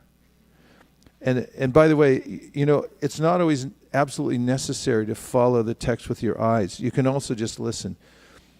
When we're reading in Govardhan, some devotees look at an iPad or a book and read along, and other devotees just sit and very carefully listen. The effect of listening very carefully will be, you'll notice whether you're looking at the screen or not, but whatever helps you the most. But I'm just saying, if it's not there, don't freak out. Text number 7. The scriptures proclaim that Lord Krishna previously descended to take away the burden of the earth. To take away this burden, however, is not the work of the Supreme Personality of Godhead. The maintainer, Lord Vishnu, is the one who protects the universe. 9. But the time to lift the burden of the world mixed with the time for Lord Krishna's incarnation. Purport: we have information from the Bhagavad Gita that the Lord appears at particular intervals to adjust a time-worn spiritual culture. Lord Sri Krishna appeared at the end of Dwapara Yuga to regenerate the spiritual culture of human society and also to manifest his transcendental pastimes. Vishnu is the authorized Lord who maintains the created cosmos, and he is also the principal deity who makes adjustments when there is improper administration in the cosmic creation. But Sri Krishna, being the primeval Lord, appears not in order to make such administrative adjustments, but only to exhibit his transcendental pastimes and thus attract the fallen souls back home, back to Godhead. However, the time for administrative rectification and the time for Lord Sri Krishna's appearance coincided at the end of the last Dwapara Yuga. Therefore, when Sri Krishna appeared, Vishnu, the Lord of maintenance, merged with him, because all the plenary portions and parts of the Absolute Personality of Godhead merged with him during his appearance. 10. When the complete Supreme Personality of Godhead descends, all other incarnations of the Lord meet together within him. Lord Narayan, the four principal primary expansions, Vasudeva, Sankarshan, Pradyumna, and Aniruddha, Matsya and the other Leela incarnations, the Yuga avatars, the Manvantar incarnations, and as many other incarnations as there are, all descend in the body of Lord Krishna. In this way, the complete Supreme Godhead, Lord Krishna himself, appears. At that time, therefore, Lord Vishnu is present in the body of Lord Krishna, and Lord Krishna kills the demons through him. Thus, the killing of the demons is but secondary work. I shall now speak of the main reason for the Lord's incarnation. The Lord's desire to appear was born from two reasons. The Lord wanted to taste the sweet essence of the mellows of love of God, and he wanted to propagate devotional service in the world on the platform of spontaneous attraction. Thus he is known as supremely jubilant and as the most merciful of all. Purport. During the period of Lord Krishna's appearance, the killing of asuras or non-believers such as Kamsa and Jarasandha was done by Vishnu, who is within the person of Sri Krishna. Such apparent killing of Lord Sri Krishna, such apparent killing by Lord Sri Krishna took place as a matter of course and was an incidental activity for him. But the real purpose of Lord Krishna's appearance was to stage a dramatic performance of his transcendental pastimes at Vrajabhumi, thus exhibiting the highest limit of transcendental mellow in the exchanges of reciprocal love between the living entity and the Supreme Lord. That's a very key statement, which gives an essential understanding of who Lord Chaitanya Mahaprabhu is and Lord Krishna and why he appears. I'll read it again. But the real purpose of Lord Krishna's appearance was to stage a dramatic performance of his transcendental pastimes at Vrajabhumi, thus exhibiting the highest limit of transcendental mellow in the exchanges of reciprocal love between the living entity and the Supreme Lord. These reciprocal exchanges of mellows are called raga bhakti, or devotional service to the Lord in transcendental rapture. Lord Sri Krishna wants to make known to all the conditioned souls that he is more attracted by raga bhakti than vidhi bhakti, or devotional service under scheduled regulations. It is said in the Vedas, Taittiriya Upanishad 2.7, Rasa Vaisaha, the Absolute Truth is the reservoir for all kinds of reciprocal exchanges of loving sentiments. He is also causelessly merciful, and he wants to bestow upon us this privilege of raga bhakti. Thus he appeared by his own internal energy. He was not forced to appear by any extraneous force. 17. Lord Krishna thought, all the universe is filled with the conception of my majesty, but love weakened by that sense of majesty does not satisfy me. If one regards me as the Supreme Lord and himself as subordinate, I do not become subservient to his love, nor can it control me. In whatever transcendental mellow my devotee worships me, I reciprocate with him. That is my natural behavior. Purport. The Lord, by his inherent nature, reveals himself before his devotees according to their inherent devotional service. The Vrindavan pastimes demonstrated that although generally people worship God with reverence, the Lord is more pleased when a devotee thinks of him as his pet son, personal friend, or most dear fiancé, and renders service unto him with such natural affection. The Lord becomes a subordinate object of love in such transcendental relationships. Such pure love of Godhead is unadulterated by any tinge of superfluous, non-devotional desires and is not mixed with any sort of fruit of action or empiric philosophical speculation. It is pure and natural love of Godhead, spontaneously aroused in the absolute stage. This devotional service is executed in a favorable atmosphere, freed from material affection. Would this be a good topic for the corporate? We were just talking on the way over because we're doing a lot of corporate programs. Some places are a little more open-minded than others about the kind of topics that we can present in certain venues. So I was just joking with Mukharvin that this might be a good one for one of the more conservative places. In whatever way my devotees surrender unto me, I reward them accordingly. Everyone follows my path in all respects, O son of Pritha. Purport. In the 4th chapter of the Bhagavad Gita, Lord Krishna affirms that formerly, some 120 million years before the Battle of Kurukshetra, he explained the mystic philosophy of Gita to the sun god. The message was received through the chain of disciplic succession, but in course of time, the chain being broken somehow or other, Lord Sri Krishna appeared again and taught Arjuna the truths of the Bhagavad Gita. At that time, the Lord spoke this verse, Bhagavad Gita 4:11, to his friend Arjuna. Text 21-22. If one cherishes pure loving devotion to me, thinking of me as his son, his friend, or his beloved, regarding himself as great and considering me his equal or inferior, I become subordinate to him.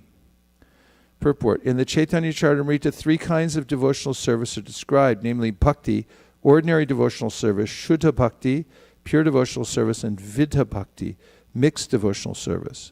When devotional service is executed with some material purpose, involving fruitive activities, mental speculations, or mystic yoga, it is called mixed or adulterated devotional service. Besides bhakti yoga, the Bhagavad Gita also describes karma yoga, jnana yoga, and dhyana yoga. Yoga means linking with the Supreme Lord, which is possible only through devotion. Fruitive activities ending in devotional service, philosophical speculation ending in devotional service, and the practice of mysticism ending in devotional service are known respectively as karma yoga, jnana yoga, or dhyana yoga. But such devotional service is adulterated by 3 kinds of material activities.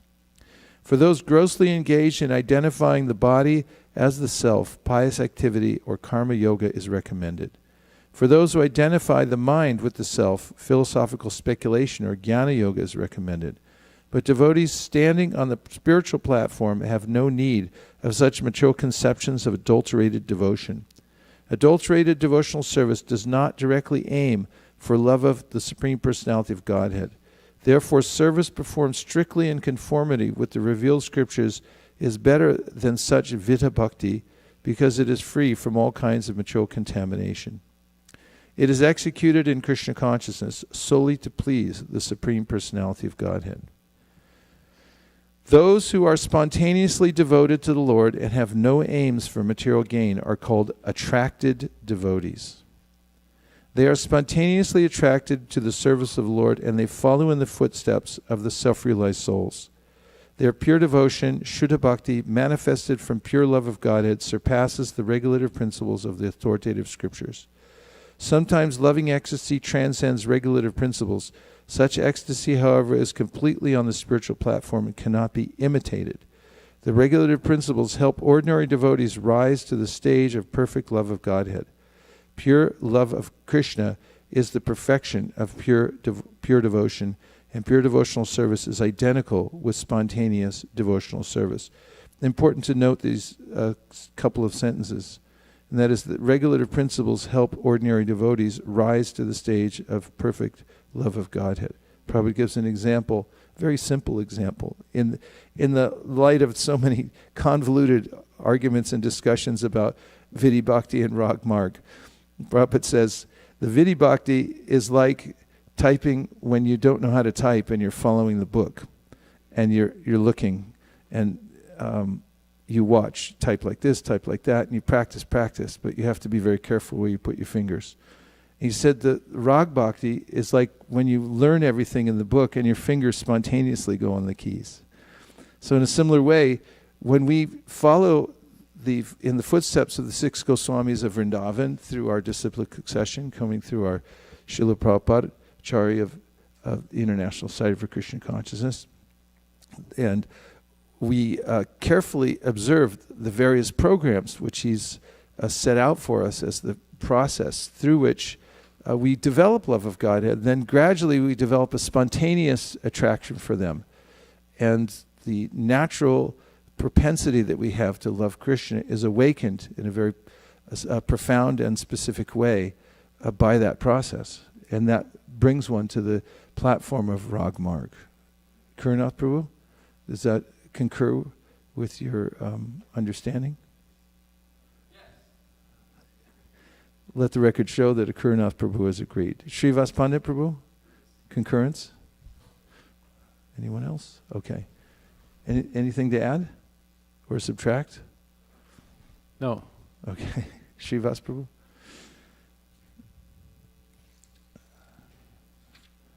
Flawless execution of regulative principles is exhibited in the Vaikuntha planets. But by strictly executing these principles, one can be elevated to the Vaikuntha planets. But spontaneous, pure loving service is found in Krishna Aloka alone.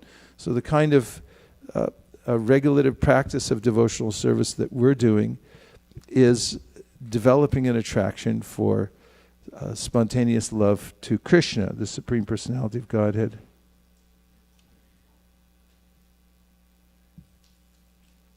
In Vraja. Mai bhaktir hi bhutanam amritat kalpate jishya mat asin mat sneho bhavatinam madapanaha. His Holiness Hanumat Preshek Swami quoted this verse when he was here. Do you remember? Yeah. It says, devotional service rendered to me by the living beings revives their eternal life. O my dear damsels of Vraja, your affection for me is your good fortune, for it is the only means by which you have obtained my favor. Purport. Pure devotional service is represented in the activities of the residents of Brajabhumi, Vrindavan. During a solar eclipse, the Lord came from Dwarka and met the inhabitants of Vrindavan at Samanta Panchaka. The meeting was intensely painful for the damsels of Vrajabhumi because Lord Krishna had apparently left them to reside at Dwarka. But the Lord obligingly acknowledged the pure devotional service of the damsels of Vraja, speaking this verse, 1082:44. So, to continue this point about rendering of regulated devotional service, our practice is serving the lotus feet of Lord Chaitanya Mahaprabhu. And as Prabodhananda Saraswati Thakur confirms in this Chaitanya Chandamrita, Yata Yata Gora Padara Vinde, etc., by serving the lotus feet of Lord Chaitanya Mahaprabhu in Dasya Ras, then one naturally develops spontaneous love for Radha and Krishna in Vrindavan within one's heart. And who can think of another place where a similar statement is made, that by receiving the mercy of Lord Chaitanya, then one will come to see at the end, Sheshe Vrindavan Radhe Sham Pabedar Shan Gora Kripa Hole. Hey, Bhaktivinoda Thakur says a similar thing, and that is by the mercy of Lord Chaitanya Mahaprabhu, then one will come to see Radha Krishna in Vrindavan. And who can think of another bhajan that we sing here sometimes that contains that? And if Avantika was here, she would raise her hand right away. Oh, there she is. Which bhajan that we sometimes sing or have practiced? Yeah. Gaurang Gera Duti Pada. In this particular bhajan, what does it say? Gaurang Gera Duti Pada. Yeah, but in the translation, what do you have to dive into? And if you dive into that place, where do you come out? If you dive into the ocean of Sri Chaitanya Mahaprabhu, then you come out with rather love for Krishna. If you dive, pretty close. If you dive into the ocean of Lord Chaitanya's pastimes, meaning the Sankirtan movement, then you'll come out on the shore of Radha and Krishna's pastimes. Very good. Thank you. So this is the the means by which we approach Radha Krishna in Vrindavan through Sri Chaitanya Mahaprabhu, because Sri Krishna Chaitanya, Radha Krishna Nahiyanya. Chaitanya Mahaprabhu is Radha and Krishna combined. So we can't approach Radha and Krishna in Vrindavan separately of Chaitanya Mahaprabhu. It's appeared specifically in Kali Yuga to bestow this gift, that anyone can attain spontaneous love for Sri Radha and Krishna through the process of entering the Sankirtan movement, and especially following the footsteps of the 6 Goswamis of Vrindavan. They are Sri Chaitanya Mahaprabhu's empowered representatives who he gave full instruction to. By following their instructions, one can enter into Vrindavan, the mood of Vrindavan. Without doing that, one has no hope of entering into the mood of Vrindavan without the mercy of Chaitanya Mahaprabhu and his Goswamis.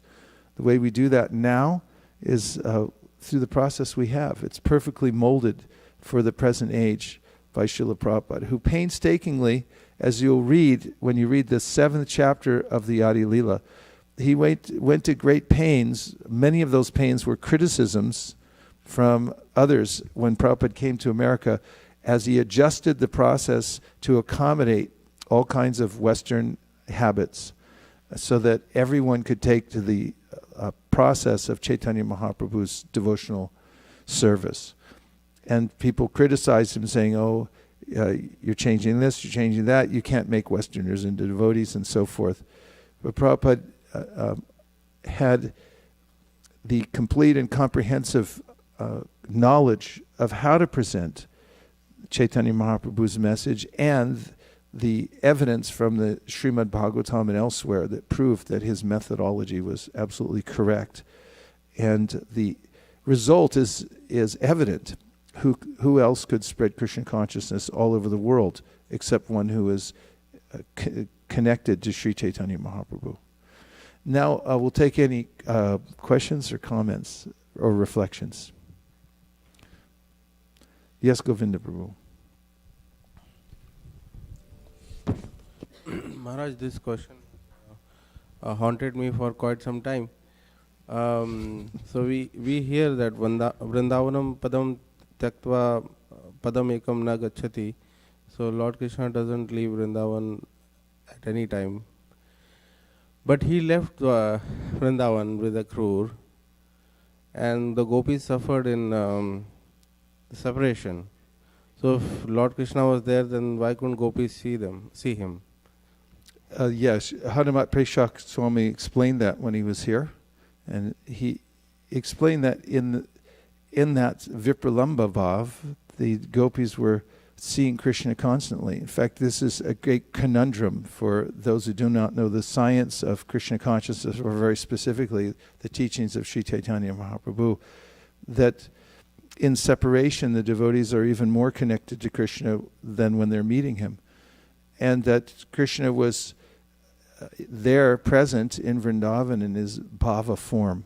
Prabhupada explains this in the 10th canto and also in the Krishna book very elaborately, about how when Krishna apparently leaves Vrindavan, he's there in his bhava form and constantly in contact with the devotees in Vrindavan. Yes, Gurunath Prabhu.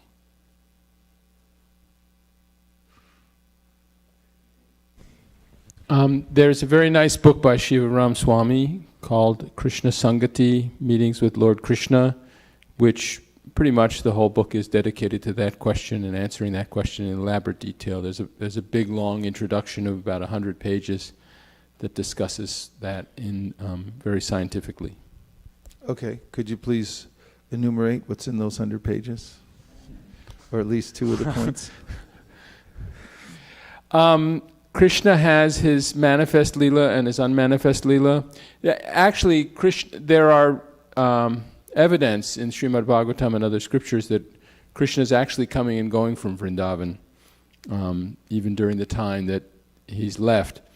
This is based also on different writings of Rupa Goswami, Raghunath Goswami, and others. And there's footnotes explaining all the writings, and also from Srila Prabhupada's books. But that the gopis are meeting with Krishna in their ecstasy, and then they're, in order to enhance their mood of separation, they're forgetting that they actually met with Krishna, or they're not sure whether they actually met him or whether they were just imagining it. And and then there's writings by Jiva Goswami, I think, that explain that that actually after the pastime of killing Dantavakra was close to Vrindavan, and Krishna went there and actually married the gopis, and there's like all these stories and then the gopis went to Dwarka and met the queens, and that's where the Gopi Chandan comes from, that lake where the gopis actually merge there. But anyway, the scientific explanation is that Krishna is always in Vrindavan, the original Krishna, and sometimes he appears not to be there to enhance this mood of separation, to increase the love that's always increasing, and he has his different kinds of expansions, and it's all. I'm not an expert in the explanation, but it's all very thoroughly explained in that book. Yeah, and the gist is what we've just said, is he's there in the manifestation of it. It's called uppercut, or his bhava manifestation, and which is what Hanumat Prashak Swami had also mentioned. Are you still feeling haunted? If so, you can also go more deeply within the Krishna Sangati, because there he's taken from various scriptures and given a nuance to the points in discussion. To the sadhu in the back row.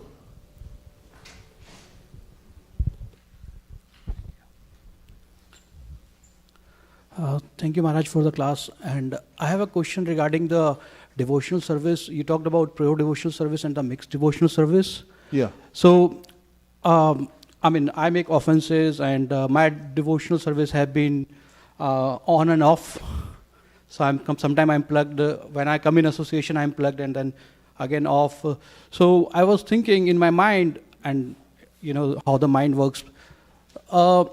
It's like even though you're making mistakes, you're making offenses, but you have to take this medicine. There is no other way. But you at the same time mentioned that there are two big offenses. One, the one who is spreading the holy name, and second, who is chanting holy name. Vilifying one who's spreading yes. the holy name. Yes. Thinking that I'm doing devotional service, but I can do whatever I want to do. Correct. But it's kind of my same stage. I feel like I'm doing so many nonsense things, but at the same time in my mind I know there is no other way. Yeah, so the point there is it's a matter of attitude adjustment. Don't justify what you're doing. If you, Krishna notes this interim stage in the verse that we've quoted many times here, Jata Shara Makatasu Nirvina Sarvakarmas Veda Dukatmakang Kamams Prityagi Parishvare. Next line. Tato bhajetamam prita shradhalur judanishchaya jushamanams tatam kamams duko darkams tagarayan. In this verse, 11, 20, 27. Thank you. In this verse, Lord Sri Krishna notes the fact that someone may be at a stage when he or she is practicing devotional service, fully convinced that material life leads to misery, and therefore is really disgusted with the material world, but at the same time can't give it up. Tato bhajetamam prita shradhalur jidanishchaya. It said you should go on with determination, the faith that you have, practicing devotional service. And you can repent the fact that you can't do it yet, but don't stop. Don't become so discouraged that you stop the process of devotional service. But very importantly, don't justify your non-ability to practice. In other words, if you take the stance that I'm permanently unqualified, or that it doesn't matter, that I don't even need to try to become advanced because I can't anyway, or because I'm chanting Hare Krishna, it neutralizes the effect of my sins and therefore I don't try for it either. This is not in harmony with the word ghariyan, which means you should have some repentance in your heart.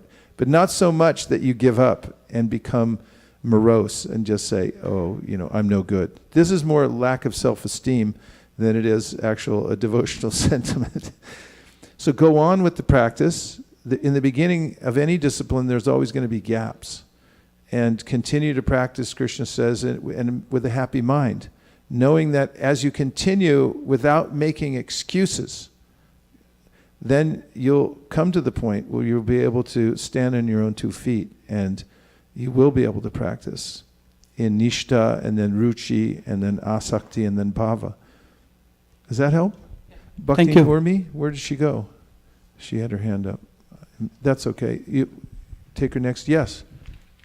Kanka. Hare Krishna. Thank you, Maharaj. When Lord Chaitanya Mahaprabhu was teaching, after he left, there was a decline because there was so much imitation of Krishna's activities and the gopis. And then Srila Bhaktivinoda Thakur rectified this, and really I can see as we're reading through this how important it is to follow the acharyas and the teachings of the Guru, so that we don't get into the imaginary relationships with the gopis or Krishna. And I'm having a senior moment, I can't remember what that's called. Prakrita Sahaja? Yeah, Sahaja. Mm-hmm. So, also, my experience is that many devotees, they think, oh, I can't follow this or I can't follow that, so I'm not going to do anything. And like what you were just saying, how important it is in any kind of discipline, you have to keep practicing. You keep practicing, just like if you want to be a really good athlete. You might not be very good in the beginning, but you just keep practicing. And eventually, and the thing about devotional service is it's so wonderful. Like you said, you just keep a happy mind. We're so fortunate we have all this happiness around us to influence our mind. So, thank you. Yes, that's an important warning that after Chaitanya Mahaprabhu himself was present, then there are a variety of misguided teachers that arose who began perverting the philosophy of Chaitanya Mahaprabhu, and they gained followers and developed various sects. And these were exposed especially by Bhaktivinoda Thakur and Srila Bhaktisiddhanta Saraswati Thakur. And Prabhupada always, in his mood and method, was careful that we didn't concoct things. And this is of course, the mood of Rupa Goswami also teaches us that we should be careful to follow the Shruti Smriti Paranadi Panchachiki Vidimbina Aikantiki Harer Bhaktir Upatayaiva Kalpate. If your practice of devotional service doesn't follow the Shruti, the Smriti, the Panchachik Vidhi, and the general guidance of our acharyas, then it becomes a disturbance to society, to the rest of the devotional world. It's very disturbing. As we've seen, even in modern times, people concoct various ways of practicing devotional service, and then it goes on. Of course, it seems to be the way of the world. In any era, there's going to be various schisms. So one has to, for that reason, also be very careful to study the Shastra. Guru Sadhu Shastra. You have to constantly triangulate and understand very clearly what is Siddhanta. Siddhanta bolya chitta nakara alash, iha hoite Krishna lagi sudrid manosh. This means, by Kaviraj Goswami, one shouldn't be lazy. And this is one of the messages of Keshar Bharti Maharaj. Don't be lazy and just assume that, I'm in ISKCON, I'm initiated, therefore I'm good. It's not a rubber stamp. You have to actually understand yourself. Therefore, he says, Siddhanta bulya chitanakara alash. Don't be hesitant to discuss in detail the Siddhanta. Siddhanta means not just what something is, but also what it isn't. It's a very precise understanding. And to come to that understanding, one has to hear the Shastra and discuss it very clearly. He says, Iha hoite Krishna lage sudrun manosh. Because I've discussed thoroughly, carefully, I've studied the Shastra, Dhrida Manosh. My mind is Dhrida. Like this lady who came the other night, she was some sort of a prophet who came in here with her babushka. She came in and she told, she looked at all the devotees. She said, "You are Dhridavrata." She said, "I've been to other temples, I don't see anything, but here I find Dhridavrata." And that's what one becomes if one studies the Shastra and knows what is the Siddhanta. Then you know for yourself. So Kaviraj Goswami goes on to say, because I've studied Chaitanya Mahaprabhu in the philosophy, what he is, and what isn't the philosophy of Chaitanya Mahaprabhu, therefore I'm very determined in my devotional service. Otherwise you become whimsical, willy-nilly, and you can fall for any kind of idea about what is devotional service. People concoct things all the time. We should also, yes, Karanath Prabhu. Well, I don't want to stop you until you've reached a point where I... No, please stop me. Yeah, they'll bring you the mic. That I wanted to raise a new question when Srila Prabhupada was talking about how Vidha or Vidhi Bhakti is mixed or is not Shuddha Bhakti, it's not pure, that sometimes the ecstasies in Shuddha Bhakti violate the Vidhas or encourage the devotee to violate a Vidha, but this is purely spiritual and it shouldn't be imitated.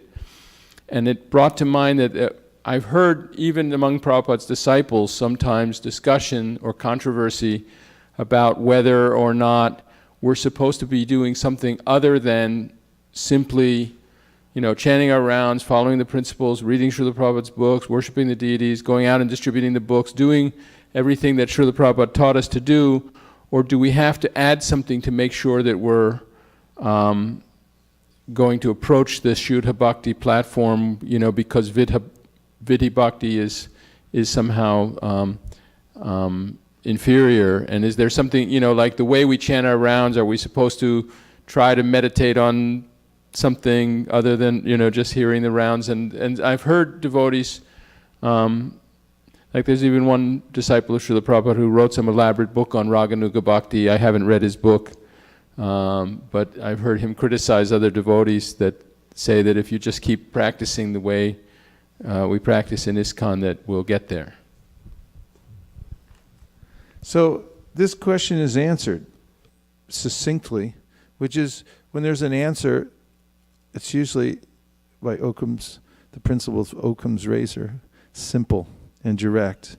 And this answer is given by Srila Prabhupada by way of paraphrasing his spiritual master, which comes in this already succinct book about the process of Raganuga Bhakti. How you get to Raganuga Bhakti is described in this book, step by step, because this book ends with Krishnasya Chaya Pranati, goes on to talk about Radhakund and the highest ecstasy of following the pastimes of Lord Krishna throughout the day and so forth.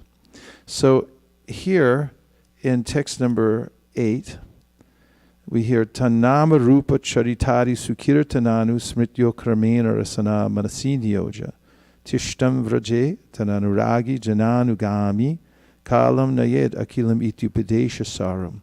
The essence of all advice is that one should utilize one's full time, 24 hours a day, in nicely chanting and remembering the Lord's divine name, transcendental form, qualities, and eternal pastimes, thereby gradually engaging one's tongue and mind.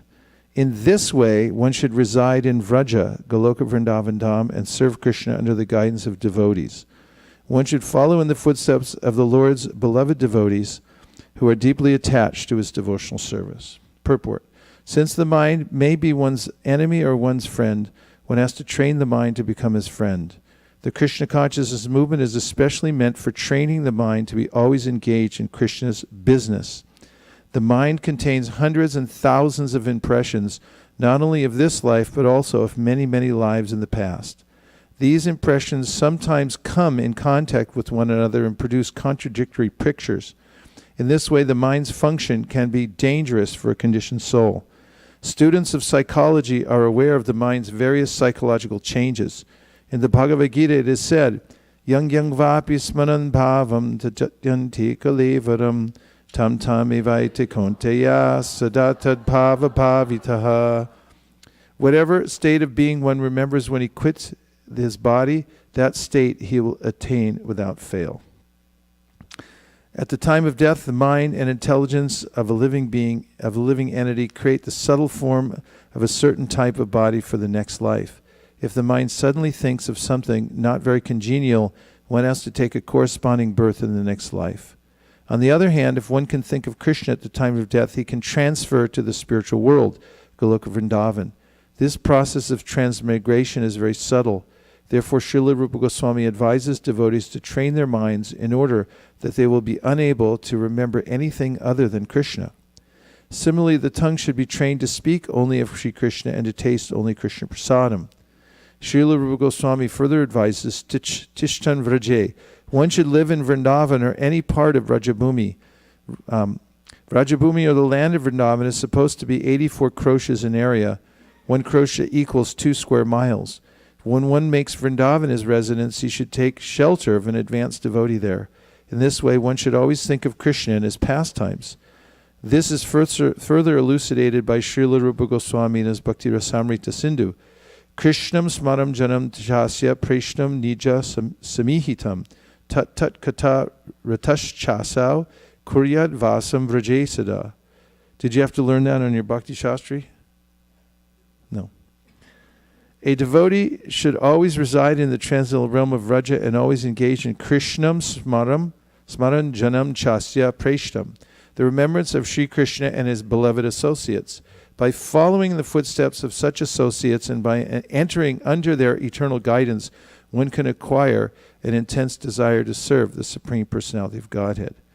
Again, Srila Rupa Goswami states in Bhakti Rasamrita Sindhu, Seva sadhaka rupena siddha rupena chatrahi tadbhava lupsina karya vraja lokanusarata. In the transcendental realm of Vrajadam, one should serve the Supreme Lord Sri Krishna with a feeling similar to that of his associates, and one should place himself under the direct guidance of a particular associate of Krishna and should follow in his footsteps. This method is applicable both in the stage of sadhana, spiritual practices, executed well in the stage of bondage, and in the stage of sadhya, God realization, when one is a siddha purusha, or a spiritually perfect soul. Srila Bhaktisiddhanta Saraswati Thakur has commented as follows on this verse. One who has not yet developed interest in Krishna consciousness should give up all material motives and train his mind by following the progressive regulative principles, namely chanting and remembering Krishna and his name, form, quality, pastimes, and so forth. In this way, after developing a taste for such things, one should try to live in Vrindavan and pass his time constantly remembering Krishna's name, fame, pastimes, and qualities under the direction and protection of an expert devotee. This is the sum and substance of all instruction regarding the cultivation of devotional service. In the neophyte stage, one should always engage in hearing Krishna Katha. This stage is called Shravana Dasha, the stage of hearing. By constantly hearing the transcendental holy name of Krishna and hearing of his transcendental form, qualities, and pastimes, one can attain to the stage of acceptance called Varnadasha. When one attains this stage, he becomes attached to hearing of Krishna Katha. When one is able to chant in ecstasy, he attains the stage of Smaranavasta. Smaranavasta, the stage of remembering. Recollection, absorption, meditation, constant remembrance, and trance are the 5 items of progressive Krishna smarana.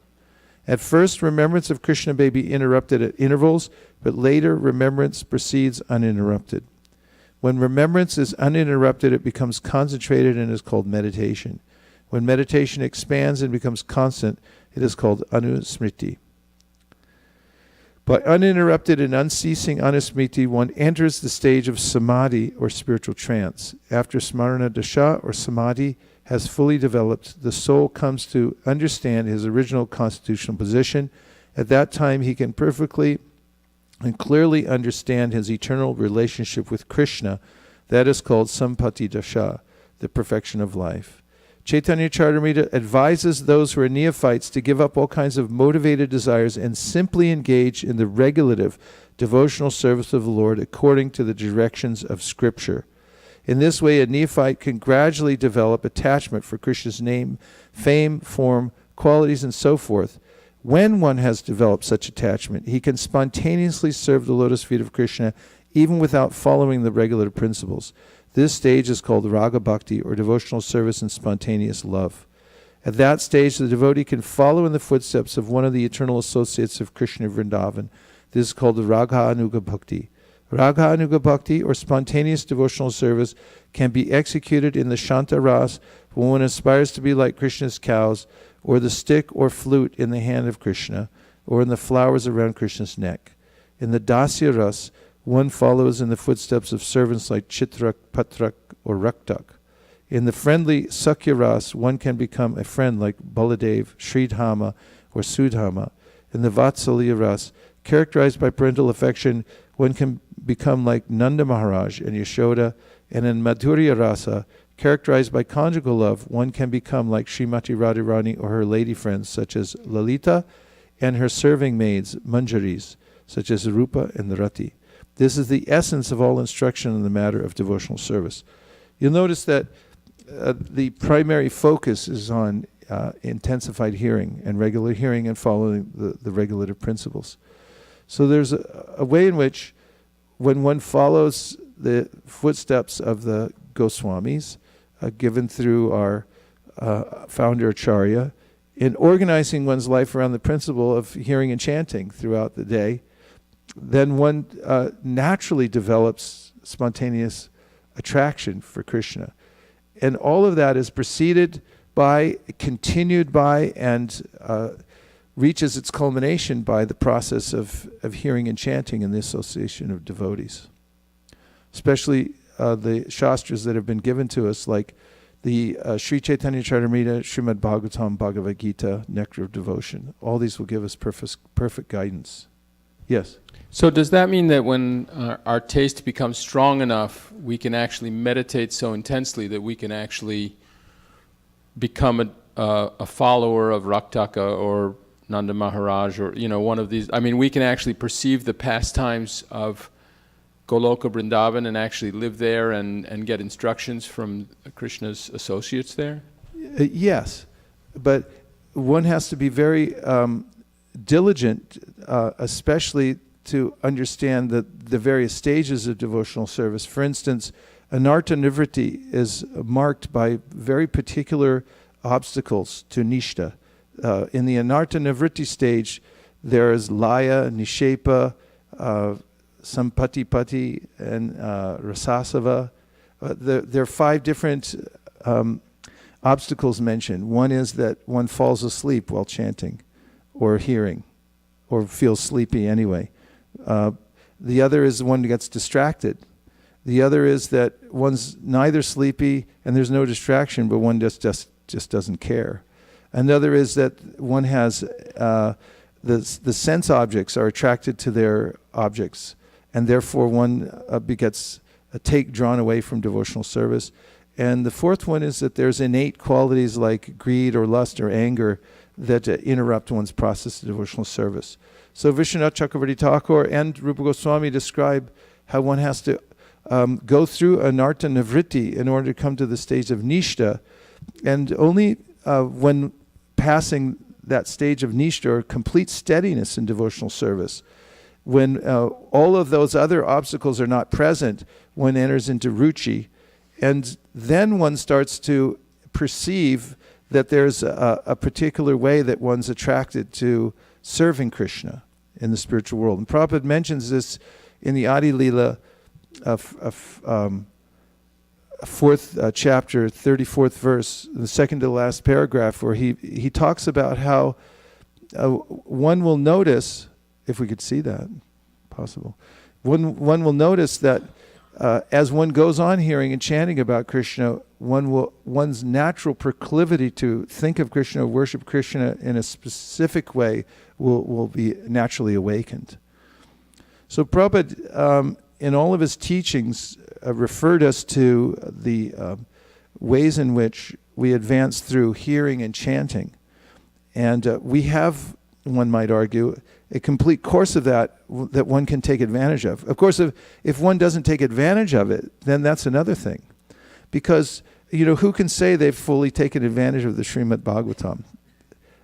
I mean, that's something, if you try your hardest in your current situation of life to take full advantage of hearing the Srimad Bhagavatam, you'll find that you'll rearrange your life in many different ways around that principle of hearing, which Srila Bhaktisiddhanta Saraswati Thakur emphasizes the gateway to Vraja. And Rupa Goswami himself, here he's saying that by engaging in this most essential process, that one will come to the stage of the perfect stage of loving God.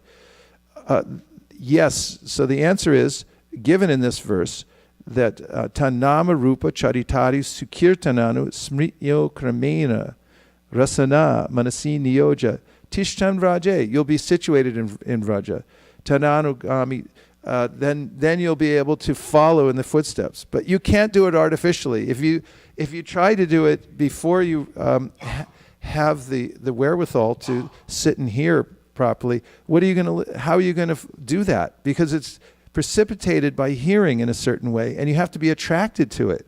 That's the sign that you're actually going in a certain direction, is that you're really attracted to hearing. It's mentioned in the Srimad Bhagavatam, the verse, many verses by Kapila Dev, the famous one, Satam prasangam amavirya samvido bhavanti hrit karna rasayana kata taj joshanad ashua pavargavartmani shadaratir bhaktir anukramishruti. This is anukramishruti, step by step. How does it start? And how does one end up going from one stage of advanced bhakti to the next? That's by hearing in the association of devotees. And there are numerous other verses. Kapila Dev also says, Madguna Shruti Matrena Mai Sarvugahashaye Manokatir Avichnina Yata Gangam Basom Budao Lakshanam Bhakti Yogasya Nugunasya Hudaritam Ahaituki Avyavahita Ya Bhakti Purushotame. The perfection of devotional service above the modes of material nature comes when one's mind is fully attracted to hearing about Krishna. It's drawn away. So you can't get there by skipping over anything. You certainly can't get there by not following the regulative principles, which wasn't what you were suggesting, someone said, but Kanka brought up the Prakrita Sahajas, who say that they're following Krishna even before they go through anartha nivritti. They're still doing that. But the sign that one is actually attached to Krishna, following Krishna properly, is through attentive hearing. So the essence of all advice is given here, that arrange your life in such a way that you can constantly be in touch with Krishna by hearing about him. And by that hearing process, one naturally progresses from one stage to the next. The last point from Kanka, because somebody's going to come out here and really, with a cane. Thank you, Maharaj. Just real quick, in the purports we were talking about the mind, how strong the mind is, and Shraddha is very important, the faith that all of what you just said, we will progress, and then Krishna's grace will give us those special moments when we start to realize more and more. So yes, there's a really important point. That is the actual progression that's given by Vishwanath Chakravarti Thakur and Rupa Goswami, describing the progression of devotional service. Adau Shraddha Tata Sadhusanga to Bhajana Kriya. This is known as the thickening of faith. And as we know from our study of Brahma Samhita, Yadrishi Shraddha Siddhir Bhavati Tadrishi. As your faith thickens, so does your perfection in devotional service. And how does one come to that stage? It's mentioned right there in the next verse. What is the verse? By theistic conduct, perseverance, practice. What is it? Pramanes tat sadachares tarabhyasir nirantaram bhorayana mana. No, wait. Pramanes tat sadachares tarabhyasir nirantaram bhorayana manatmanam bhaktim apyutamam labet. labit. You attain the highest bhakti. How? By theistic conduct, perseverance in practice, and by scriptural reference, following the scriptures. Indicates in the purport, does Srila Bhaktisiddhanta Saraswati Thakur, you have to begin with the Vidhi Bhakti, especially hearing, regulating the senses in the process of following the Acharya, and then gradually you come to that stage. I mean, it's a very deep topic, and we can do a class or a seminar specifically on the ways in which, by following the tenets of Chaitanya Mahaprabhu's teachings through the portal that is coming through ISKCON, one gets the full advantage of the teachings of the Goswamis, and by following the particular tenets that we've been given, there's enough so that one can develop, not just enough, there's more than enough, that one can develop this Raga Bhakti and advance. And when there's more instructions needed, one will be attracted to them. We don't even see them now. If you go into the sections of the Chaitanya Charitamrita that very elaborately describe the beauty and opulence of Krishna and so forth, I may be thinking about the World Cup. That's, how are you going to advance to the next stage if you're reading about this, but your mind is on the World Cup? Is that possible that could even happen? So when one's beyond World Cup consciousness, and into it's a different world, Ruchi. The mind is inextricably pulled to the topics of Krishna and so forth. This is not an artificial program, but something that's done painstakingly through the process of anartha-nivritti, intensive practice in the association of devotees. And there's no better way to do that than to follow the Acharya. And if you follow an Acharya, even if you're inept, Yasya Devi para bhaktir yata Devi tatagaro tasyaite katita hyarta prakashanti mahatmana, then at least you'll become a Kripa Siddhi by following the footsteps of the authorized Acharya, and you'll come to the perfect stage by the mercy of the devotees. Srila Prabhupada ki jai, Srila Rupa Goswami ki jai, Sri Sanatan Goswami ki jai, Sri Bhadra Purnima ki jai, Sri Chaitanya Charitamrita ki jai, Sri Radhashtami ki jai, Sri Vyasa Puja continuation throughout the year ki jai, His Holiness Keshav Bharti Maharaj ki jai, Gaur Bhakta Vrinda ki jai, Gaur Premanande, Nitai Gaura Haribo, Haribo, Haribo, Nitai Gaura Haribo. Nitai Gaura Haribo, Bo, Haribo, Nitai Gaura Haribo. Pranayama, come on. Vanchakalpadurvascha, Kripasinabhevacha, Patitanam Pavanebhyo, Vaishnavebhyo, Namo Namaha. That's your pranayama for the day.